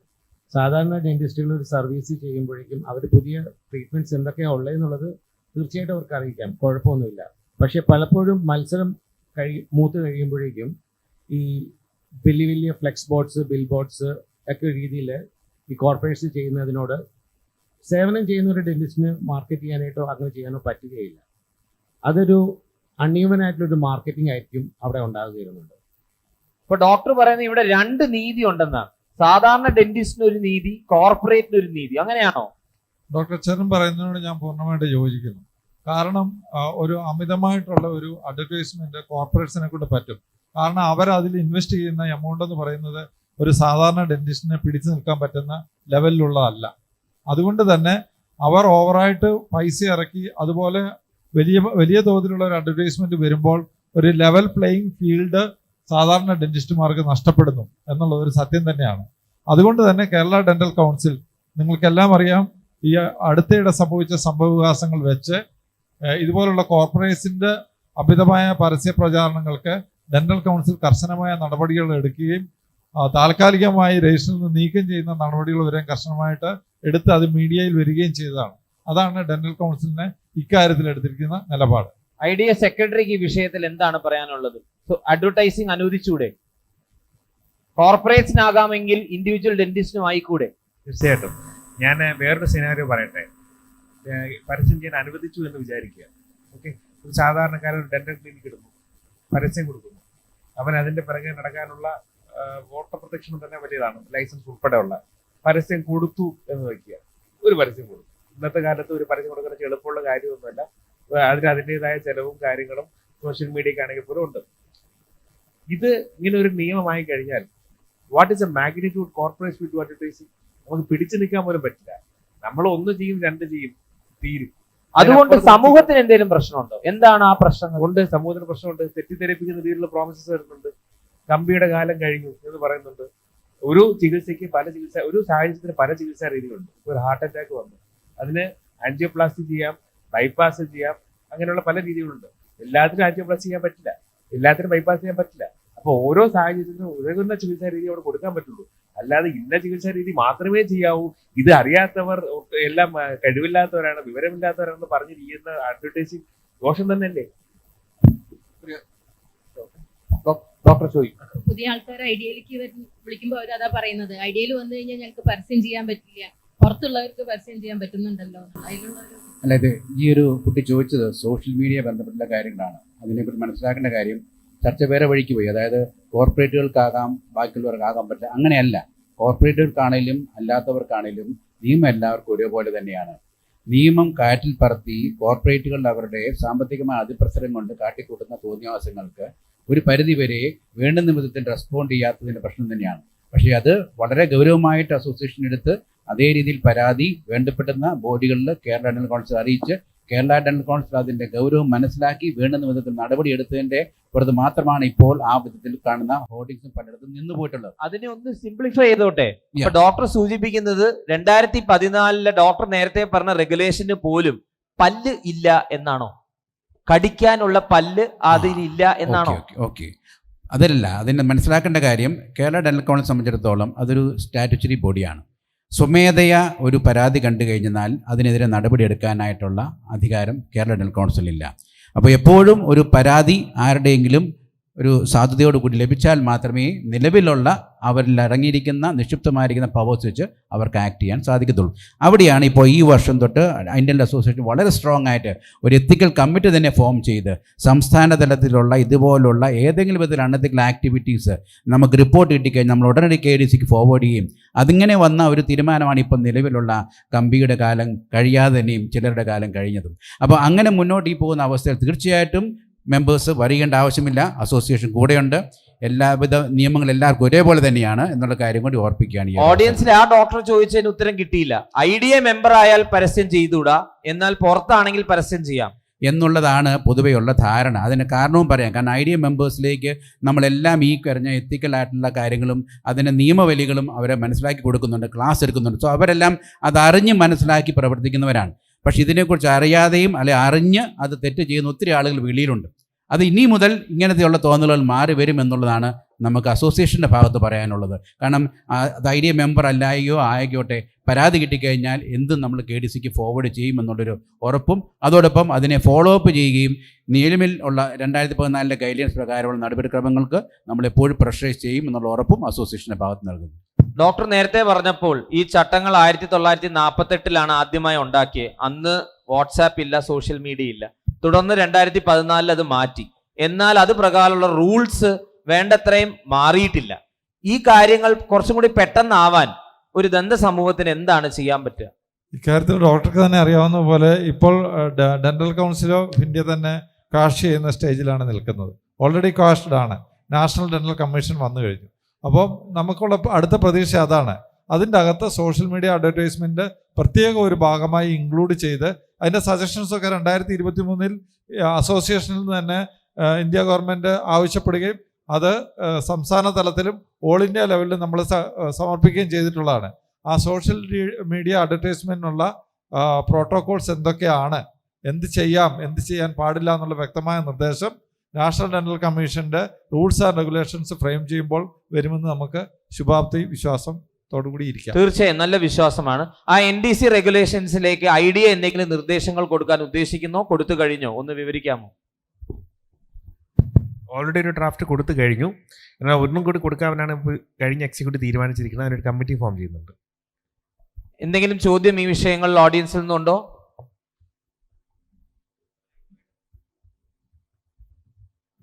ഇതുമായിട്ട് ബന്ധപ്പെട്ട് വേറൊരു കാര്യം കൂടി പറയാനുള്ളത്, സമൂഹത്തിന് തെറ്റിദ്ധാരണാജനമായ പരസ്യങ്ങൾ ഇപ്പം ബ്ലോഗർമാർ വെച്ചുകൊണ്ട് ചെയ്യുന്നുണ്ട്. ഇൻഫ്ലുവൻസേഴ്സ് എന്ന് പറഞ്ഞുകൊണ്ട് അത് തെറ്റാന്നുള്ളത് സമൂഹത്തിനും മനസ്സിലാകേണ്ടതായ കാര്യമുണ്ട്. കാരണം അതിന് KDC എന്താണ് പറയാനുള്ളത്? ഇപ്പം KDCയിൽ സാധാരണഗതിയിൽ ഇങ്ങനൊരു വയലേഷൻ വന്നു കഴിഞ്ഞാൽ ഡോക്ടർ ഈപ്പൻ പറഞ്ഞതുപോലെ നമുക്ക് സ്വമേധയാ സുവമോട്ടോ കേസ് എടുക്കാനായിട്ട് KDCക്ക് ലിമിറ്റേഷൻസ് ഉണ്ട്. അത് ഒരു പരാതി കിട്ടണം. അതിൽ ഐഡിയ വളരെ പ്രൊആക്റ്റീവായിട്ട് നിൽക്കുന്നുണ്ടെന്നുള്ളത് വളരെ അഭിനന്ദനം അർഹിക്കുന്ന ഒരു കാര്യമാണ്. കാരണം കേരളത്തിൽ അൺഎത്തിക്കൽ പ്രാക്ടീസ് സ്റ്റോപ്പ് ചെയ്യാൻ ഒരു പ്രൊഫഷണൽ സംഘടന എന്നുള്ള നിലയിൽ ഐഡിയ ശക്തമായ നിലപാടെടുക്കുന്നുണ്ട്. ഇപ്പോൾ സുഷ ഡോക്ടർ ചോദിച്ച പോലെ ഐഡിയ ചേരുന്നത് കൊണ്ട് നമുക്ക് അഡ്വർടൈസ്മെൻറ്റ് ചെയ്യാൻ പറ്റില്ല എന്നുള്ള ഒരു ചോദ്യം, അത് നമ്മളെല്ലാം ഫേസ് ചെയ്യുന്ന ഒരു കാര്യമാണ്. അത് ഡോക്ടർ ഈപ്പൻ അതിന് മറുപടി പറഞ്ഞു കഴിഞ്ഞു. കാരണം അതിന് പലവിധ കാരണങ്ങളുണ്ട്. കാരണം ഇതിനെപ്പറ്റിയുള്ള ഒരു അവയർനെസ് ഇല്ലായ്മ, പിന്നെ ഇതൊരു ലൂപ്പ് ഹോളായിട്ട് എടുത്തിട്ട് ആളുകൾ യൂട്ടിലൈസ് ചെയ്യുക. ഒരു പരാതി KDCയിൽ കിട്ടിക്കഴിഞ്ഞാൽ കുറേ പ്രൊസീജിയേഴ്സ് ഫോളോ ചെയ്യാനുണ്ട്. ആ പ്രൊസീജിയറൽ ഡിലേ യൂട്ടിലൈസ് ചെയ്തുകൊണ്ട് ആൾക്കാർ അതിൻ്റെ അഡ്വാൻറ്റേജ് എടുക്കുന്നുണ്ട്. കാരണം ഒരു പരാതി കിട്ടിക്കഴിഞ്ഞാൽ നമ്മളൊരു നോട്ടീസ് അയക്കും. നോട്ടീസ് അയച്ചു കഴിയുമ്പോഴത്തേക്ക് അവിടുന്ന് ഒരു ഷോക്കോസ് നോട്ടീസ് വിടും. അതിൻ്റെ റിപ്ലൈ വരണം. ആ റിപ്ലൈ നോട്ടീസ് കിട്ടിയവർ അക്സെപ്റ്റ് ചെയ്യില്ല മിക്കവരും. അപ്പോൾ വീണ്ടും നമ്മൾ ഒന്നുകൂടെ ആ നോട്ടീസ് അയക്കണമെന്നാണ് റൂൾസിൽ പറയുന്നത്. അങ്ങനെ തന്നെ ഒരു 1 month അവിടെ പോയി. ഈ നോട്ടീസ് കിട്ടി നമ്മൾ ഡിസ്കസ് ചെയ്യാനായിട്ട് ഡെന്റൽ കൗൺസിൽ കൂടണം. ഡെന്റൽ കൗൺസിൽ എല്ലാ 3 മാസം കൂടുമ്പോഴാണ് കൂടുന്നത്. അപ്പോൾ വീണ്ടും സംഗതികൾ ഡിലേ ആകുന്നു. ഡിലേ ആയി കൗൺസിൽ കൂടി കഴിഞ്ഞിട്ട് നമ്മളതിന് പരാതി കേൾക്കുന്നു. കേട്ടതിന് ശേഷം നമ്മളതിന് റിപ്ലൈ കൊടുക്കുന്നു. നിങ്ങൾക്ക് ഇനി ഇതിനെന്താണ് പറയാനുള്ളത്? അതിൽ അവർ വീണ്ടും ഒരു റിപ്ലൈ തരുന്നു.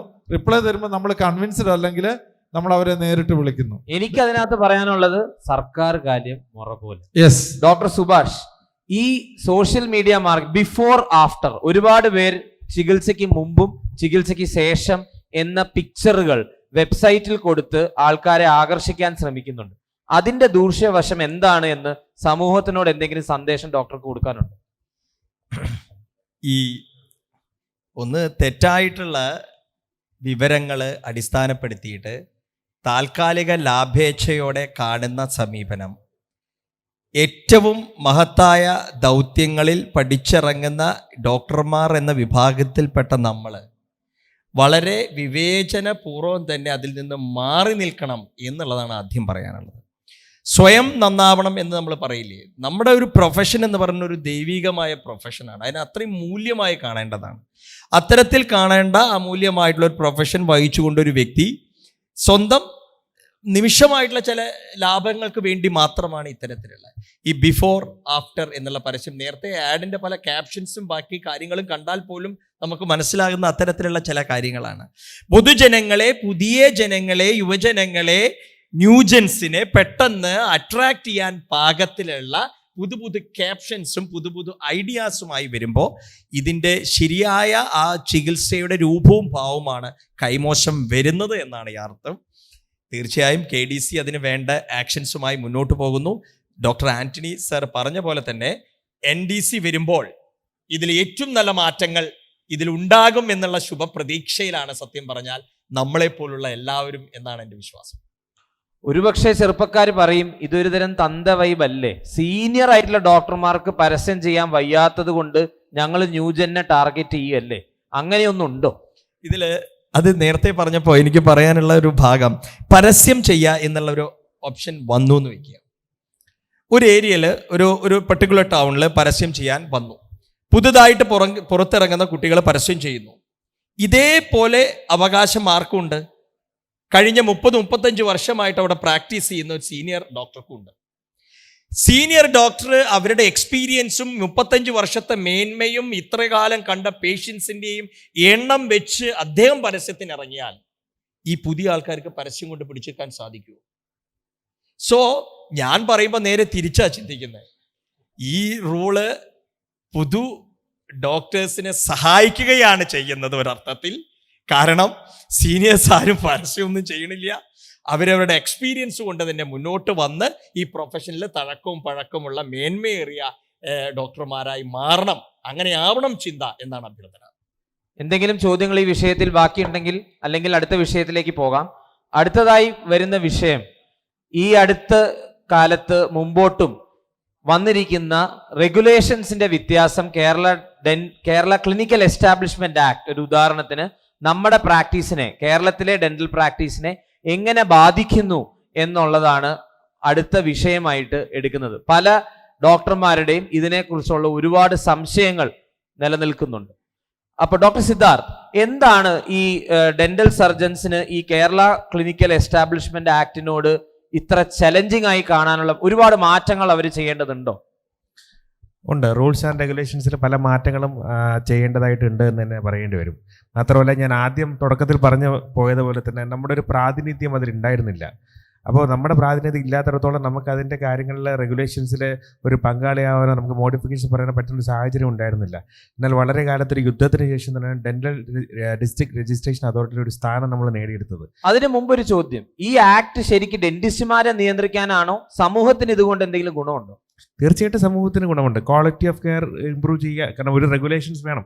ഇപ്പം ആർക്കാണെങ്കിലും ഒരു കാര്യം അനുസരിക്കണം, അതിനൊരു സിസ്റ്റം വേണം, അതിന് റെഗുലേഷൻ വേണം. അത് നല്ലത് തന്നെയാണ്. പക്ഷേ that should be practical enough for both the people. അത് പറയുന്ന പോലെ ഒരു വിൻ വിൻ സിറ്റുവേഷൻ ആയിരിക്കണം. അല്ലാതെ ഒരാളെ നിയന്ത്രിച്ച് ഒരു കാര്യം പഠിപ്പിച്ച് ചെയ്യുക എന്നുള്ളതല്ല അതിൻ്റെ ലക്ഷ്യമാവേണ്ടത്. ഡോക്ടർ അലക്സിന് ഈ ക്ലിനിക്കൽ എസ്റ്റാബ്ലിഷ്മെന്റ് ആക്ട് വന്നാൽ പ്രാക്ടീസിനെ അത് എങ്ങനെ ബാധിക്കും? ഒരു ക്ലിനീഷ്യനെ അത് എന്തുകൊണ്ട് മോശമായി ബാധിക്കണം? ഇപ്പം നിലവിലത്തെ അവസ്ഥയിൽ കാര്യങ്ങളൊക്കെ ഇമ്പ്രൂവ് ചെയ്യുക എന്നുള്ളത് വളരെ ശരിയായിട്ടുള്ളൊരു കാര്യമാണ്. പക്ഷേ ഇതിനകത്ത് ഇപ്പോൾ ഈ ആക്ട് വന്നിരിക്കുന്നത് നമുക്ക് ഒരുപാട് ലൈസൻസ് ഉള്ളതിൻ്റെ കൂടെ ഒരു എക്സ്ട്രാ ലൈസൻസ്, ഇതിന് തന്നെ ഇപ്പം തന്നെ ഒരു ക്ലിനിക്കിൻ്റെ ഒരു ലൈസൻസ് നേടിയെടുക്കാൻ ഒരു 3-4 ദിവസമെങ്കിലും പഞ്ചായത്തിലും അവിടെ ഇവിടെയായിട്ട് കയറി ഇറങ്ങി നടക്കണം. അതിൻ്റെ കൂടെ ഇനി ഇതിൻ്റെ പുറകിലും കൂടി നടക്കണം എന്നുള്ളൊരവസ്ഥയാണ് നിലവിൽ ക്ലിനീഷ്യൻസിന് വന്നിരിക്കുന്നത്. അതാണ് ഇതിൻ്റെ അകത്ത് ഒരു പ്രധാന പ്രശ്നമായിട്ട് ഞാനിപ്പോൾ കാണുന്നത്. മിസ്റ്റർ പ്രസിഡന്റ്, ഒരു ലൈസൻസ് പോരാ, അനേകം ലൈസൻസ് വേണം. ഐഡിയക്ക് എന്താണ് ആ കാര്യത്തിൽ ചെയ്യാൻ കഴിയുക? ഐഡിയ ഈ കാര്യത്തെ വളരെ ഗൗരവത്തോടെ വർഷങ്ങളോട് കണ്ടുകൊണ്ടിരിക്കുകയും മൾട്ടിപ്പിൾ നിവേദനം കൊടുത്തപ്പോഴെല്ലാം ഈ ഏകജാലക സംവിധാനം വേണമെന്ന് പറഞ്ഞിരിക്കുകയാണ്. ഇപ്പം അതിൻ്റെ കൂടെ ഈ ബിൽ എന്ന് പറഞ്ഞു വന്നു. അതിനെക്കുറിച്ച് 1-2 കാര്യങ്ങൾ പറയേണ്ടതായിട്ടുണ്ട്. ബില്ലും അതിൽ ആക്റ്റുമായിട്ട് ബന്ധപ്പെട്ട കാര്യങ്ങളെക്കുറിച്ച്. ഇത് ഇന്ത്യയിൽ അല്ലെങ്കിൽ കേരളത്തിൽ തന്നെ ഇംപ്ലിമെൻറ്റ് ചെയ്തപ്പോൾ ഇതിലുണ്ടായിരുന്ന മിനിമം സ്റ്റാൻഡേർഡ്സ്, അത് എല്ലാ മേഖലകളിലും, ഇപ്പോൾ ഡെൻ്റൽ ക്ലിനിക്കാണ്, ഡെൻ്റൽ ക്ലിനിക്ക്, ആയുർവേദം, അങ്ങനെ ഡെൻ്റൽ ക്ലിനിക്കുകളിൽ ഉപയോഗിച്ചിരുന്ന അല്ലെങ്കിൽ വേണ്ടി വരുന്ന minimum standards was as par as with your NABH accreditation. വളരെ സ്ട്രിഞ്ചൻറ്റും ഒരു സാധാരണക്കാരൻ ഡെൻറ്റിസ്റ്റുകൾക്ക് നമുക്ക് റീച്ച് ചെയ്യാൻ പറ്റാത്ത അല്ലെങ്കിൽ ഹൈലി എക്സോർബിറ്റൻ്റ് ആയിട്ടുള്ള കോസ്റ്റോടുകൂടി ഇൻവെസ്റ്റ്മെൻറ്റ് ഉണ്ടെങ്കിൽ മാത്രമേ നേടാൻ പറ്റുന്ന ഒരു സ്ഥിതിവിശേഷമായിരുന്നു 2018 ആദ്യം ഇത് അവതരിപ്പിച്ചപ്പോൾ. അതിനുശേഷം IDAയുടെ വളരെ ശക്തമായ ഇടപെടലുകൾ കൊണ്ട് IDA മെമ്പേഴ്സിൻ്റെ പാസ്റ്റ് സ്റ്റേറ്റ് ഓഫീസ് ബെയറേഴ്സ് അവൻ്റെ ഈ സ്റ്റാൻഡിംഗ് കമ്മിറ്റിയിൽ അല്ലെങ്കിൽ മിനിമം സ്റ്റാൻഡേർഡ്സ് അത് റെക്കമെൻഡ് ചെയ്യാനും നിലവിലുള്ള സ്ട്രിഞ്ചൻറ്റ് സ്റ്റാൻഡേർഡ്സ് നമ്മുടെ ആവശ്യമായ ബേസിക് റിക്വയർമെൻറ്റ്സിലേക്ക് ലഘൂകരിക്കാനും സാധിച്ചു എന്നുള്ളത് IDAയുടെ ഒരു നേട്ടം തന്നെയാണ്, യാതൊരു സംശയം വേണ്ട. അപ്രകാരം തന്നെ ഇപ്പോഴും അന്ന് മുതൽ ഇന്ന് വരെ ഏറ്റവും കൂടുതൽ ഈ ക്ലിനിക്കൽ എസ്റ്റാബ്ലിഷ്മെൻറ്റ്സ് രജിസ്റ്റർ ചെയ്തിരിക്കുന്നത് ഡെൻ്റൽ ക്ലിനിക്സുകളാണ്. അതർ ദാൻ ലാബ്സ് കഴിഞ്ഞാൽ 3968 ഡെൻ്റൽ ക്ലിനിക്സ് ഇപ്പോൾ രജിസ്റ്റർ ചെയ്തിട്ടുണ്ട്. ഇപ്പോൾ ഡോക്ടർ പറഞ്ഞ പ്രധാനപ്പെട്ട കാര്യം, സർക്കാർ വേണ്ടത്ര റെക്കഗ്നൈസ് ചെയ്തിട്ടുണ്ടോ ഈ ആക്ട് പ്രകാരം തന്നെ? ഡോക്ടർ സിദ്ധാർത്ഥ് പറഞ്ഞൊരു പോയിന്റ്, നമ്മൾ ആരോഗ്യ മേഖലയിൽ നമ്മളുടെ ആ മുൻനിരയിൽ നിൽക്കുന്ന ആ ഒരു അവസ്ഥ വെച്ച് നോക്കുമ്പോൾ നമ്മൾ അർഹിക്കുന്ന ഒരു സമീപനവും അതനുസരിച്ചുള്ള സ്ഥാനവും വേണ്ടപ്പെട്ട അതോറിറ്റീസ് നമുക്ക് തന്നിട്ടില്ല, നമുക്ക് ലഭിച്ചിട്ടില്ല എന്നൊരു വസ്തുത ഒന്ന്. മറിച്ച് ഇപ്പോൾ ഈ ആക്റ്റുമായിട്ട് ബന്ധപ്പെട്ടിട്ട് നമ്മൾ വളരെ നല്ല രീതിയിൽ സർക്കാരിനോട് സഹകരിച്ച് സംസാരിച്ച് നമ്മളുടെ കാര്യങ്ങളൊക്കെ മനസ്സിലാക്കി മുന്നോട്ട് പോയതുകൊണ്ട് വളരെ ഒരു അനുകൂല മനോഭാവമാണ് ഇപ്പോഴും നമ്മുടെ ഉള്ളത്. നമ്മുടെ എന്ത് പ്രശ്നങ്ങളുണ്ടെങ്കിലും അത് വേണ്ടുന്ന വിധത്തിൽ ലഘൂകരിക്കാനും ഡെന്റിസ്റ്റുകളെയും ഡെന്റൽ ആക്റ്റും ബന്ധപ്പെട്ട കാര്യങ്ങളെല്ലാം വളരെ നല്ല രീതിയിൽ ഉൾക്കൊണ്ടു പോകാനുമാണ് സിയുടെ കൗൺസിലും അതോറിറ്റീസും നമ്മുടെ കൂടെ ഉള്ളത്. ഇന്നത്തെ നമ്മളുടെ one of the guest of honours പോലും ഈ ക്ലിനിക്കൽ എസ്റ്റാബ്ലിഷ്മെൻറ്റ് കൗൺസിലിൻ്റെ സെക്രട്ടറി തന്നെയാണ്. അദ്ദേഹം ഇങ്ങനെ ഒരു ക്ഷണം ഒരിടത്ത് പോകുന്ന ആളുകളല്ല. നമ്മുടെ ഡെൻ്റൽ കൗൺസിലിനും നമ്മുടെ ഡെൻ്റൽ വടിക്കൊള്ളി ഐഡിയയോടുള്ള ആ ഒരു അടുപ്പവും അതനുസരിച്ച് നമ്മൾ അവരോട് കാണിച്ചിരിക്കുന്ന ആ ഒരു അക്സെപ്റ്റൻസും കൂടെയാണ് നമുക്കിതിനകത്ത് ഇങ്ങനത്തെ ഒരു സമീപനം കിട്ടാൻ സാധിച്ചത്. അതുകൊണ്ട് ക്ലിനിക്കൽ എസ്റ്റാബ്ലിഷ്മെൻറ്റ് ആക്ട് തീർച്ചയായിട്ടും നിലവിലുള്ള ലൈസൻസുകളുടെ എണ്ണം കൂട്ടി അങ്ങനെ ഒരു ബാധ്യത കൂടിയെങ്കിൽ തന്നെയും അതിന്മേൽ നമുക്കുണ്ടായിരിക്കുന്ന വരാൻ സാധ്യതയുണ്ടായിരുന്ന ദൂഷ്യവശങ്ങൾ ഒത്തിരി ലഘൂകരിക്കാൻ ഈ പറഞ്ഞ നല്ല റാപ്പോർട്ട് ഉണ്ടായത് സഹായിച്ചു എന്നുള്ള വസ്തുത തന്നെയാണ്, യാതൊരു സംശയം വേണ്ട. Thank you doctor. ഈ ക്ലിനിക്കൽ എസ്റ്റാബ്ലിഷ്മെൻറ്റ് ആക്ടിൻ്റെ എല്ലാ പ്ലാറ്റ്ഫോമുകളിലും നമുക്കൊരു പ്രാതിനിധ്യം നേടാൻ ഐഡിയയുടെ ഇടപെടൽ കൊണ്ട് ഉണ്ടായിട്ടുണ്ട്. Unique thing across the country നമുക്ക് മാത്രമേ ഉള്ളൂ എന്നാണ് എനിക്ക് മനസ്സിലാക്കാൻ കഴിഞ്ഞിട്ടുള്ളത്. പക്ഷേ മറ്റ് പല കാര്യങ്ങളിലില്ലെങ്കിലും ഒരു കാര്യത്തിൽ വല്ലാത്തൊരു ഈ ഡിസ്ട്രിക്ട് രജിസ്ട്രേഷൻ അതോറിറ്റിയിലുള്ള ഗ്രീവൻസ് റെഡ്രസൽ മെക്കാനിസമാണ്. ഈ പരാതി പരിഹാര സെൽ വല്ലാതെ ദുരുപയോഗം ചെയ്യപ്പെടുമോ ആ ഒരു ആശങ്ക പലപ്പോഴും ഉണ്ട്. കാരണം ഒരു പ്രിസ്ക്രിപ്ഷൻ ശരിയായ രീതിയിൽ എഴുതിയില്ലെങ്കിൽ പോലും ഇത് വല്ലാതെ പേഷ്യൻ്റ് സെൻട്രിക്കും പബ്ലിക് ഫ്രണ്ട്ലിയുമായിട്ടുള്ള ഒരു ആക്റ്റാണ്. അവിടെ പ്രത്യേകിച്ചിട്ട് അതിന് പോലും ഈ ഡിസ്ട്രിക്ട് രജിസ്ട്രേഷൻ അതോറിറ്റിയിൽ വേണമെങ്കിൽ ഒരു കംപ്ലൈൻറ്റ് കൊടുക്കാം. ഈ മിസ്യൂസ് അല്ലെങ്കിൽ എബ്യൂസ് ചെക്ക് ചെയ്യാനുള്ള എന്തെങ്കിലും നിയന്ത്രണം വേണമെന്നുള്ള രീതിയിൽ IDAക്ക് ക്ലിനിക്കൽ എസ്റ്റാബ്ലിഷ്മെൻറ്റ് കൗൺസിൽ ആളുകളായിട്ടുള്ള നെഗോസിയേഷൻസിലൂടെ പറയാൻ പറ്റിയിട്ടുണ്ടോ, എന്തെങ്കിലും ഒരു ഉറപ്പ് നേടാൻ കഴിഞ്ഞിട്ടുണ്ടോ? ഈ ഒരു ആശങ്ക ദൂരീകരിക്കേണ്ടതുണ്ട് എന്ന് എനിക്ക് തോന്നുകൊണ്ട് ചോദിക്കുകയാണ്. അതിന്റെ കൂടെ തന്നെ ഈ നേരത്തെ പറഞ്ഞ പോലെ തന്നെ ഈ ക്ലിനിക്കൽ എസ്റ്റാബ്ലിഷ്മെന്റ് ആക്ടിലെ പല പ്രൊവിഷൻസും വീണ്ടും കോർപ്പറേറ്റ്സും ഒരു സാധാരണ ഡെന്റൽ പ്രാക്ടീഷണറിനെ രണ്ട് തലത്തിൽ നിർത്താൻ സാധ്യതയുള്ള പ്രൊവിഷൻസിനെതിരെയും IDAക്ക് എന്തെങ്കിലും ചെയ്യാൻ സാധിക്കുമോ? ഒന്നൊന്നായിട്ട് പറയാം. ഡോക്ടർ പറഞ്ഞാണ് ഗ്രീവൻസ് റിഡ്രസൽ മെക്കാനിസം. അതിൻ്റെ ആശങ്ക നമ്മൾ ഓൾറെഡി പങ്കുവച്ചിട്ടുണ്ട്. ഇപ്പോൾ ലാസ്റ്റ് വന്ന വിധി പ്രകാരം വീണ്ടും ഒരു ഗ്രീവൻസ് റിഡ്രസൽ ഡെസ്ക് വേണമെന്ന് എക്സ്ട്രാ ഒരു ചെക്ക് ലിസ്റ്റ് ഇല്ലാത്തൊരു സംഭവം കൂടി എക്സ്ട്രാ വന്നിട്ടുണ്ട്. അതിൻ്റെ ആശങ്ക നമ്മൾ രേഖപ്പെടുത്തിയിട്ടുണ്ട്. അതിന് വേണ്ട റെഗുലേഷൻസ് മാറ്റം വരുത്താമെന്ന് തന്നെയാണ് നമുക്ക് വാഗ്ദാനം തന്നിട്ടുള്ളത്. പക്ഷേ ഇതിന് നെഗോഷിയേഷൻസ് ആവശ്യമാണ്, ടൈം ആവശ്യമാണ്. ഇപ്പോഴത്തെ ഇലക്ഷൻ സാഹചര്യങ്ങളെല്ലാം നിലനിൽക്കുമ്പോൾ ആ നെഗോഷിയേഷന് ഒരു കാലതാമസം വരുന്നു എന്നുള്ളത് സത്യമാണ്. But we will definitely negotiate that. ഞാൻ ചോദിച്ചത് ഈ ആക്ടിന്റെ പല പ്രൊവിഷൻസും കോർപ്പറേറ്റ്സ് മിസ്യൂസ് ചെയ്യാൻ എന്തെങ്കിലും സാധ്യതയുണ്ടോ? കുറവാണ് സർ. അത്ര പെട്ടെന്ന് മിസ്യൂസ് ചെയ്യാൻ പറ്റുന്ന സാഹചര്യങ്ങളല്ല ഉള്ളത്. ഇല്ലെന്ന് അടച്ചു പറയുന്നില്ലെങ്കിൽ പോലും അത് അത്ര എളുപ്പത്തിൽ നടക്കുന്ന ഒരു കാര്യമല്ലെന്നാണ് എനിക്ക് പറയാനുള്ളത്. ചോദിച്ചോളൂ. മിസ്യൂസ് ചെയ്യാനുള്ള സാധ്യത ബിക്കോസ് ഈ ആക്ട് പ്രകാരമുള്ള ആ നിയമാവലികളെല്ലാം എല്ലാവർക്കും ഒരുപോലെയാണ്. അത് കോർപ്പറേറ്റ്സ് ആണെങ്കിലും സിംഗിൾ ക്ലിനിക് ആണെങ്കിലും 2 ചെയർ ആണെങ്കിലും 20 ചെയർ ആണെങ്കിലും 2 നിലയാണെങ്കിലും മൾട്ടി സ്റ്റോറഡ് ആണ്, എല്ലാം act is the same for everyone. So ആക്ടുമായിട്ട് ബന്ധപ്പെട്ട് യാതൊരു വിധത്തിലുള്ള ഡൈല്യൂഷനോ അല്ലെങ്കിൽ മിസ്യൂസോ ഉണ്ടാകുന്നില്ല. നിലവിൽ അത് ഉണ്ടാകുന്നത് മറ്റേ കോഡ് ഓഫ് എത്തിക്സ് പാലിക്കാതെ നിയമം കാറ്റിപ്പറത്ത് ചെയ്യുന്നതിനെ വേണ്ടുന്ന വിധത്തിൽ നമ്മൾ അഗ്രസീവായിട്ട് അറ്റാക്ക് ചെയ്യാത്തതിൻ്റെ പുറത്ത് അവരെടുക്കുന്ന മുതലെടുപ്പാണ്. കൂടാതെ നേരത്തെ ഡോക്ടർ സൂചിപ്പിച്ച പോലെ ഉണ്ടാക്കിയിരിക്കുന്ന ചെക്ക് ലിസ്റ്റ് കോർപ്പറേറ്റ്സിന് മാത്രം സാധിക്കുന്ന ഒന്നല്ല. അല്ലല്ല, തീർച്ചയായിട്ടും അതിനകത്ത് ഏറ്റവും ബെയർ മിനിമം റിക്വയർമെൻറ്റ്, അതേസമയം ജനങ്ങൾക്ക് എല്ലാവിധ ക്വാളിറ്റി ഓഫ് ട്രീറ്റ്മെൻറ്റ് ഉറപ്പാക്കിക്കൊണ്ടും അതേസമയം ബർഡൻ ഉണ്ടാവാത്ത വിധത്തിൽ, അതായത് ബാധ്യത പോലെ ഡെന്റിസ്റ്റുകൾക്ക് കാര്യമായ ഒന്നും വരാത്ത വിധത്തിലും യാതൊരു വിധത്തിലുള്ള ഒരു കൂടിയ സാമ്പത്തിക ഒരു ഇൻവെസ്റ്റ്മെൻ്റ് ഒന്നും വേണ്ട ഈ ക്ലിനിക്കൽ എസ്റ്റാബ്ലിഷ് രജിസ്റ്റർ ചെയ്യാനായിട്ട്. മുമ്പുണ്ടായിരുന്നു, അത് IDAയുടെ ഇടപെടൽ മൂലം അത് സ്റ്റാൻഡേർഡ്സ് ലഘൂകരിച്ച് ആവശ്യം അല്ലെങ്കിൽ റിക്വയർമെൻറ്റ് മിനിമം മാൻഡേറ്ററി ആക്കിയെടുക്കുന്നു എന്നുള്ളതാണ് വസ്തുത. തീർച്ചയായും എസ്റ്റാബ്ലിഷ്മെന്റ് ആക്ട് വന്നപ്പോൾ പല ഡെന്റിസ്റ്റുകളും വളരെ ആശങ്കയോട് കൂടി ഇത് കാണുന്നത്. പലപ്പോഴും SS എന്ന് പറഞ്ഞാൽ പലപ്പോഴും ഡെന്റിസ്റ്റുകൾ തന്നെയാണ് വരും. ചിലപ്പോൾ ഹെൽത്ത് ഇൻസ്പെക്ടേഴ്സ് വന്ന് നമ്മളുടെ ക്ലിനിക്കിലെ ഡെന്റിസ്റ്റുകളെ ബുദ്ധിമുട്ടിക്കുന്നു. പിന്നെ പല ക്രൈറ്റീരിയാസും കൺഫ്യൂസിങ് ആണ്. അപ്പോൾ അതിനെ ദൂരീകരിക്കാൻ IDA എന്തെങ്കിലും ആക്ഷൻസ് എടുത്തിട്ടുണ്ടോ? ഇനിയിപ്പോൾ ഒരു IDA മെമ്പർ ആയതുകൊണ്ടും IDA മെമ്പർ അല്ലാത്തതുകൊണ്ടും എസ്റ്റാബ്ലിഷ്മെന്റിൽ നമുക്ക് എന്തെങ്കിലും ഹെൽപ്പ് ഉണ്ടോ? അല്ല, തീർച്ചയായിട്ടും. കാരണം 2-3 കാര്യങ്ങൾ IDA ഈ പറഞ്ഞ ക്ലിനിക്കൽ എസ്റ്റാബ്ലിഷ്മെന്റ് ആക്ടുമായിട്ട് ബന്ധപ്പെട്ടുള്ള ആശങ്കകളും കൺസേൺസും ദൂരീകരിക്കാൻ മെമ്പേഴ്സിൻ്റെ കൺഫ്യൂഷൻ മാറ്റാൻ എന്തെങ്കിലും ചെയ്യുന്നുണ്ടെന്ന്. ഇന്ന് നമ്മളുടെ ഇനോഗ്രേഷൻ സമയത്ത് തന്നെ ഒരു വെബ്സൈറ്റിൽ തന്നെ ഒരു ഹെൽപ്പ് ഡെസ്ക് അത് ക്രമീകരിച്ചിട്ടുണ്ട്. ആ ഹെൽപ്പ് ഡെസ്കിനകത്ത് ക്ലിനിക്കൽ എസ്റ്റാബ്ലിഷ്മെൻറ്റ് ആക്റ്റുമായിട്ട് ബന്ധപ്പെട്ടിട്ടുള്ള എല്ലാ ക്വയറീസും ആർക്ക് വേണം നമ്മുടെ മെമ്പർഷിപ്പിൻ്റെ പ്രൊഫൈലിൽ കയറി നോക്കിക്കഴിഞ്ഞാൽ അതിൽ നമ്മുടെ ഹെൽപ്പ് ഡെസ്ക് ക്രിയേറ്റ് ചെയ്തിട്ടുണ്ട്. ആ ഹെൽപ്പ് ഡെസ്കിനകത്ത് ഐഡിയയുടെ എല്ലാ പ്രൊജക്ട്സിനെ കുറിച്ചും അറിയാം, ഡീറ്റെയിൽസ് അറിയാം. നമ്മൾ സാധാരണ ഏത് മെമ്പറും ചോദിക്കാൻ സാധ്യതയുള്ള ചോദ്യങ്ങളൊക്കെ ഒരു FAQ രൂപത്തിൽ ഇതെല്ലാം ഇനിഷ്യേറ്റ് ചെയ്തിട്ടുണ്ട്. But it's going to come out. So ആശങ്കകളും കൺസേൺസും ദൂരീകരിക്കാൻ യു ക്യാൻ റെഫർ ദാറ്റ്. എന്നിട്ടും മാറിയില്ലെങ്കിൽ ഞങ്ങളെല്ലാം ഉണ്ട്. തീർച്ചയായിട്ടും ഒരു പ്രശ്നമില്ലാതെ കാര്യങ്ങൾ മുന്നോട്ട് പോകാൻ സാധിക്കുമെന്നുള്ള വിശ്വാസവും കോൺഫിഡൻസും അസോസിയേഷനുണ്ട്. ഏറ്റവും പ്രധാനപ്പെട്ട ചോദ്യത്തിലേക്ക് നമ്മൾ വരികയാണ്. നമ്മൾ ഈ ചർച്ചയിൽ ഉടനീളം കണ്ടൊരു കാര്യം, the Kerala model of dental care എന്ന് പറയുന്നത് 97% പ്രൈവറ്റ് ഡെന്റൽ ക്ലിനിക്കുകളിലൂടെ കേരളത്തിന്റെ ഓരോ മുക്കുമൂലയിലും എത്തി നിൽക്കുന്ന 7000-ഓളം ഡെന്റൽ ക്ലിനിക്കുകൾ ഈ എസ്റ്റാബ്ലിഷ്മെന്റ് ആക്ട് വരുമ്പോൾ പബ്ലിക്കിന് ഉണ്ടാകാൻ പോകുന്ന ഒരു ഡാമേജ് ഇൻക്രീസ്ഡ് കോസ്റ്റ് അല്ലേ? അപ്പൊ ഭാവിയിലേക്കുള്ള ചോദ്യം, കേരള സ്വകാര്യ ഡെന്റൽ പ്രാക്ടീസ് ഭാവിയിലേക്ക് ഒരു മാതൃകയാണോ, മാറാൻ പോകുന്ന മോഡലാണോ? ഡെന്റൽ പ്രാക്ടീഷണേഴ്സ് എന്താണ് മനസ്സിലാക്കേണ്ടത്? What is the future? ഇതുമായിട്ട് നിങ്ങളുടെ സംശയങ്ങളും കൂടി ചോദിച്ചോളൂ, എന്നിട്ട് അവർ ഉത്തരം പറയട്ടെ. നേരത്തെ ഡോക്ടർ പറയാൻ ഉദ്ദേശിച്ച പോയിന്റ് എന്താ? നേരത്തെ പറഞ്ഞില്ലേ, ഇപ്പം ഏതെങ്കിലും ക്ലിനിക്കിൽ നിന്നൊരു പരാതി പോകുകയാണെന്നുണ്ടെങ്കിൽ പണ്ടത്തെ രീതി എന്താണെന്ന് വെച്ചാൽ പോലീസ് സ്റ്റേഷനിൽ ഒരു ക്രിമിനൽ കേസ് ഫയൽ ചെയ്യും.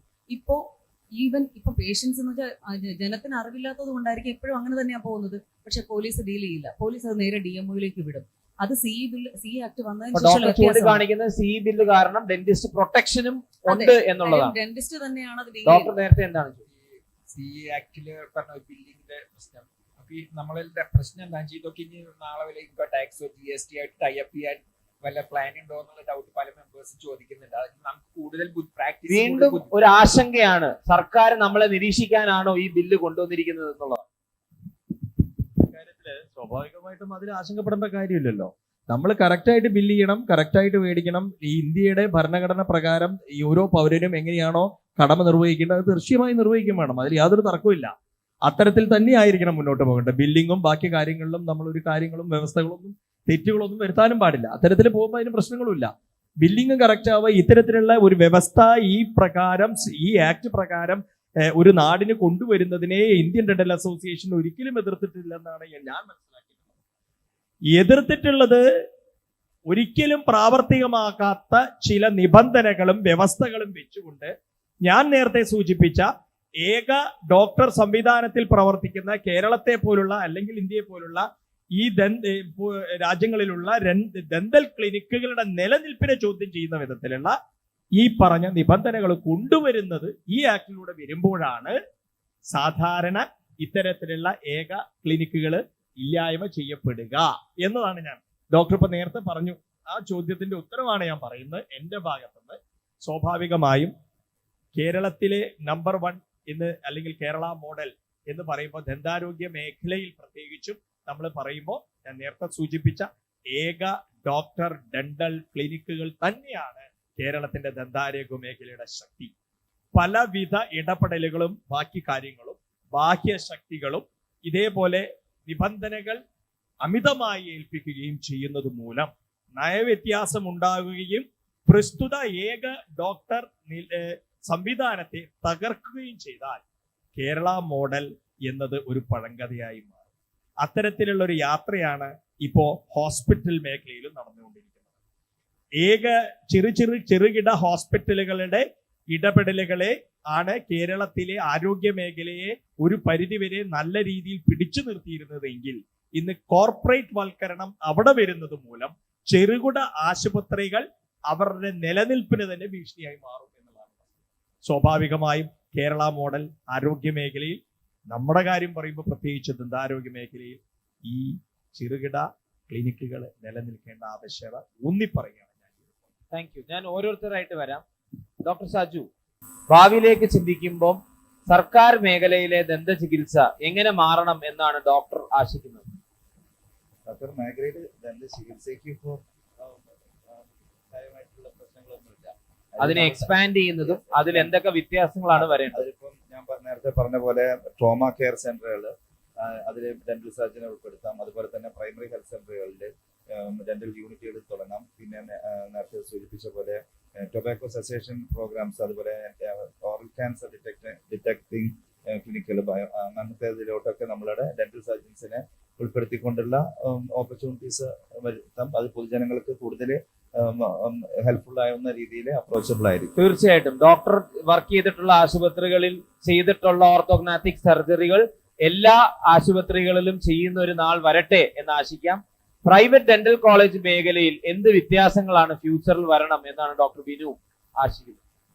പ്രൈവറ്റ് മേഖലയിൽ ചുരുക്കം പറയുകയാണെങ്കിൽ ഇപ്പം നാക് അക്രഡിറ്റേഷൻ വന്നു, ഇനി QAS അക്രഡിറ്റേഷൻ വരുന്നുണ്ട് കേരള ഹെൽത്ത് യൂണിവേഴ്സിറ്റിയുടെ, അതുകൂടാണ്ട് ഇന്റർനാഷണൽ അക്രഡിറ്റേഷൻ വരുന്നു. അപ്പോൾ അതനുസരിച്ച് റിസർച്ച് ആക്ടിവിറ്റീസിന് കുറച്ചും കൂടി ഇമ്പോർട്ടൻസ് കൂടുതൽ കൊടുക്കുന്നുണ്ട് പ്രൈവറ്റ് കോളേജിനാണ് എനിക്ക് തോന്നുന്നത്. ആ മേഖലയിൽ നമ്മൾ തീർച്ചയായിട്ടും മുമ്പോട്ടേക്ക് തന്നെ പോയിക്കൊണ്ടിരിക്കുന്നത്. കാര്യമായ മാറ്റം വരുത്തേണ്ടത് ശമ്പള വർധനം തന്നെയാണ്. ഇന്ന് കേരള നഴ്സ് എന്ന ഗ്ലോബൽ ടാഗ് നാളത്തെ കേരള ഡെന്റിസ്റ്റിനും ഉണ്ടാകട്ടെ എന്നാണ് ഡോക്ടർ ബിനു ആശിക്കുന്നത്. കേരള ഡെന്റിസ്റ്റിന് ഒരു ഗ്ലോബൽ എംപ്ലോയബിലിറ്റി ഉണ്ടാവട്ടെ. NDC-യിലൂടെ എന്ത് വ്യത്യാസം, നാഷണൽ ഡെന്റൽ കമ്മീഷനിലൂടെ എന്ത് വ്യത്യാസങ്ങളാണ് ഡോക്ടർ പ്രതീക്ഷിക്കുന്നത്? ഇപ്പോൾ നമ്മുടെ സാധാരണ ഡെന്റിസ്റ്റുമാർക്ക് ഈ പരസ്യത്തിനെ പറ്റി മറ്റുമുള്ള ആകാംക്ഷ NDC-യുടെ ഗൈഡ് ലൈൻസ് വരുന്നതോടുകൂടി അവസാനിക്കുമെന്നാണ് ഞാൻ പ്രതീക്ഷിക്കുന്നത്. അതിനുവേണ്ടി IDA ശക്തമായിട്ടുള്ള ഇടപെടലുകൾ നടത്തിയിട്ടുമുണ്ട്. Thank you doctor. Doctor Siddharth, അപ്പൊ മാറുന്ന കാലത്തിൽ ഈ മാതൃക തന്നെയാണോ മുമ്പോട്ട്, അതോ മാറുന്ന കാലത്തിനനുസരിച്ച് ഡെന്റൽ ഡോക്ടർമാർ മാറാൻ സജ്ജമുണ്ടോ? IDA സെക്രട്ടറിക്ക് എന്താണ് ഈ കാര്യത്തിൽ പറയാൻ? മാറുന്ന കാലത്തനുസരിച്ച് മാറാൻ എല്ലാവരും സജ്ജത തന്നെയാണ്. പക്ഷേ ഈ നേരത്തെ പറഞ്ഞ പോലെ തന്നെയാണ്, ഒരു കൈ കൊണ്ട് തട്ടിയാൽ മാത്രം ശബ്ദം ഉണ്ടാവത്തില്ല. നമ്മുടെ എഫേർട്ടിനനുസരിച്ച് സർക്കാർ ഭാഗത്തു നിന്നുള്ള സപ്പോർട്ട് തീർച്ചയായിട്ടും നമുക്ക് വേണം. നമ്മളെല്ലാം ഓർക്കേണ്ടത് കോവിഡ് എന്ന് പറഞ്ഞൊരു കാലഘട്ടം ഇവിടെ ഉണ്ടായിരുന്നു. അന്ന് എല്ലാവരും പേടിച്ച് വിറച്ചകത്തിരുന്ന സമയത്ത് ഡെന്റൽ ഡോക്ടർമാരാണ് കേരളത്തിലെ ഒന്നടങ്കം 1000-ഓളം ഡെന്റൽമാർ മുന്നോട്ടിറങ്ങി EP കിറ്റിട്ട് സ്വാബ് ടെസ്റ്റിങ്ങിന് വേണ്ടിയിട്ട് ഇറങ്ങിയിട്ടുള്ളത്. അത്രയും കരുത്തരായ ഒരു ദന്ത സമൂഹം നമുക്കുണ്ട്. അവർ നിലനിർത്തേണ്ട സാഹചര്യം നമുക്കുണ്ട്. അവരെ ഉത്തേജകരാക്കാൻ സർക്കാരിന് അവർ ഉത്തരവാദിത്വം ഉണ്ടെന്ന് സർക്കാർ മനസ്സിലാക്കേണ്ട കാലഘട്ടം അതിക്രമിച്ചിരിക്കുന്നതാണ് എനിക്ക് പറയുന്നത്. Thank you. Concluding remarks to the president. ഒരു IDA പ്രസിഡന്റ് എന്ന നിലയ്ക്ക് മുന്നോട്ടും ഈ സിംഗിൾ ഡോക്ടർ സംവിധാനത്തെ സംരക്ഷിക്കാനായിട്ട് IDA എന്താണ് മുമ്പോട്ട് വെക്കാനുള്ളത്? IDA സംബന്ധിച്ചിടത്തോളം ഇന്ത്യൻ അസോസിയേഷൻ്റെ മെമ്പേഴ്സിൻ്റെ ക്ലിനിക്കുകൾ സിംഗിൾ ഡോക്ക് ആണെങ്കിലും മൾട്ടിപ്പിൾ ആണെങ്കിലും it's all the same as far as members സംബന്ധിച്ചിടത്തോളം. തീർച്ചയായിട്ടും നമ്മുടെ അസോസിയേഷൻ്റെ അംഗങ്ങളുടെ വെൽഫെയറിനും ഉന്നമനത്തിനും ഉന്നതിക്കും വേണ്ടി ഏത് അറ്റം വരെ പോകാനും അസോസിയേഷൻ പ്രതിജ്ഞാബദ്ധരാണെന്നുള്ള ഉറപ്പ് ഈ ഒരു അവസരത്തിൽ പറയുകയും അതോടൊപ്പം എന്ത് ആശങ്കകളുണ്ടെങ്കിലും അതിനെ വളരെ പ്രോആക്റ്റീവായിട്ടും ഇപ്പോൾ മുന്നോട്ട് പോകുന്ന വിധത്തിൽ തീർച്ചയായിട്ടും ഞാൻ അഡ്രസ്സ് ചെയ്ത് എല്ലാ മെമ്പേഴ്സിന് വെൽഫെയറിന് വേണ്ടിയുള്ള കാര്യപരിപാടി ചെയ്യുമെന്നും നിലവിലുള്ള ജോബ് വേക്കൻസീസ് കൂട്ടാൻ വേണ്ടിയിട്ടുള്ള എഫേർട്സ് കണ്ടിന്യൂസ് ആയിട്ട് എടുക്കുമെന്നും നിലവിലുള്ള ജോബിൻ്റെ അൺഎംപ്ലോയ്മെൻറ്റ് ക്രൈസിസ് കുറയ്ക്കാൻ ഒരു പക്ഷേ അത് സഹായിച്ചേക്കാമെന്നും പ്രാക്ടീസ് പറഞ്ഞ് പാസ് ഔട്ട് ആകുന്ന യങ്സ്റ്റേഴ്സിന് ഒരു മിനിമം അറ്റ്ലീസ്റ്റ് ഒരു സാലറി സ്കെയിലിന് ഒരു ഗൈഡ് ലൈൻസ്, നമുക്കൊരു സ്ട്രാറ്റജിക് പവർ ഇല്ലാത്തതുകൊണ്ട് വി കാണ്ട് എൻഫോഴ്സ്, ബട്ട് അറ്റ്ലീസ്റ്റ് ഒരു ഗൈഡ് ലൈൻസ് കൊണ്ടുവരണമെന്ന് ആഗ്രഹമുണ്ട്. തീർച്ചയായിട്ടും ആ ഒരു വിധത്തിലൊരു ഗൈഡ് ലൈൻസ് കൊണ്ടുവരാൻ സാധിക്കട്ടെ എന്നും സോ ദാറ്റ് പാസ് ഔട്ടായി വരുന്ന യങ്സ്റ്റേഴ്സിന് ഒരു അവർക്കും ഡൈജസ്റ്റ് ചെയ്യാൻ പറ്റുന്ന ഒരു ഡീസൻറ്റ് സാലറി കിട്ടട്ടെ എന്നും ആശംസിക്കുന്നു. സമൂഹത്തിനോട് എന്ത് സന്ദേശമാണ് IDA പ്രസിഡന്റ് നൽകാനുള്ളത് ഫ്യൂച്ചറിനെ കുറിച്ച്? ഫ്യൂച്ചറിനെ കുറിച്ച് ദന്താരോഗ്യവും ദന്തപരിപാലനം അങ്ങേയറ്റം ആവശ്യമുള്ള സംഭവമാണ്. 2 നേരം പല്ല് തേക്കുക, 6 മാസത്തിലൊരു ഡെന്റിസ്റ്റിനെ കാണുക, നിങ്ങളുടെ ദന്തപരിപാലനം അങ്ങേയറ്റം മികച്ചതാണെന്ന് ഉറപ്പുവരുത്തുക. Thank you audience, thank you all panelist for ഈ ഇത്രയും ക്രിയാത്മകമായ ഈ ചുരുങ്ങിയ സമയത്ത് പോലും ഇത്രയും പ്രാധാന്യമേറെ വിഷയങ്ങൾ ചർച്ച ചെയ്യാൻ സാധിച്ചതിനും നിങ്ങൾ ഓരോരുത്തരുടെയും വിലയേറിയ അഭിപ്രായം പറഞ്ഞതിനും നന്ദി പറയുന്നു. സമൂഹത്തിന്റെ കൂടെ IDA ഉണ്ട്, IDA മാറ്റങ്ങൾക്ക് സജ്ജമാണ് എന്നുള്ള മെസ്സേജിൽ can we conclude this program? Thank you one and all.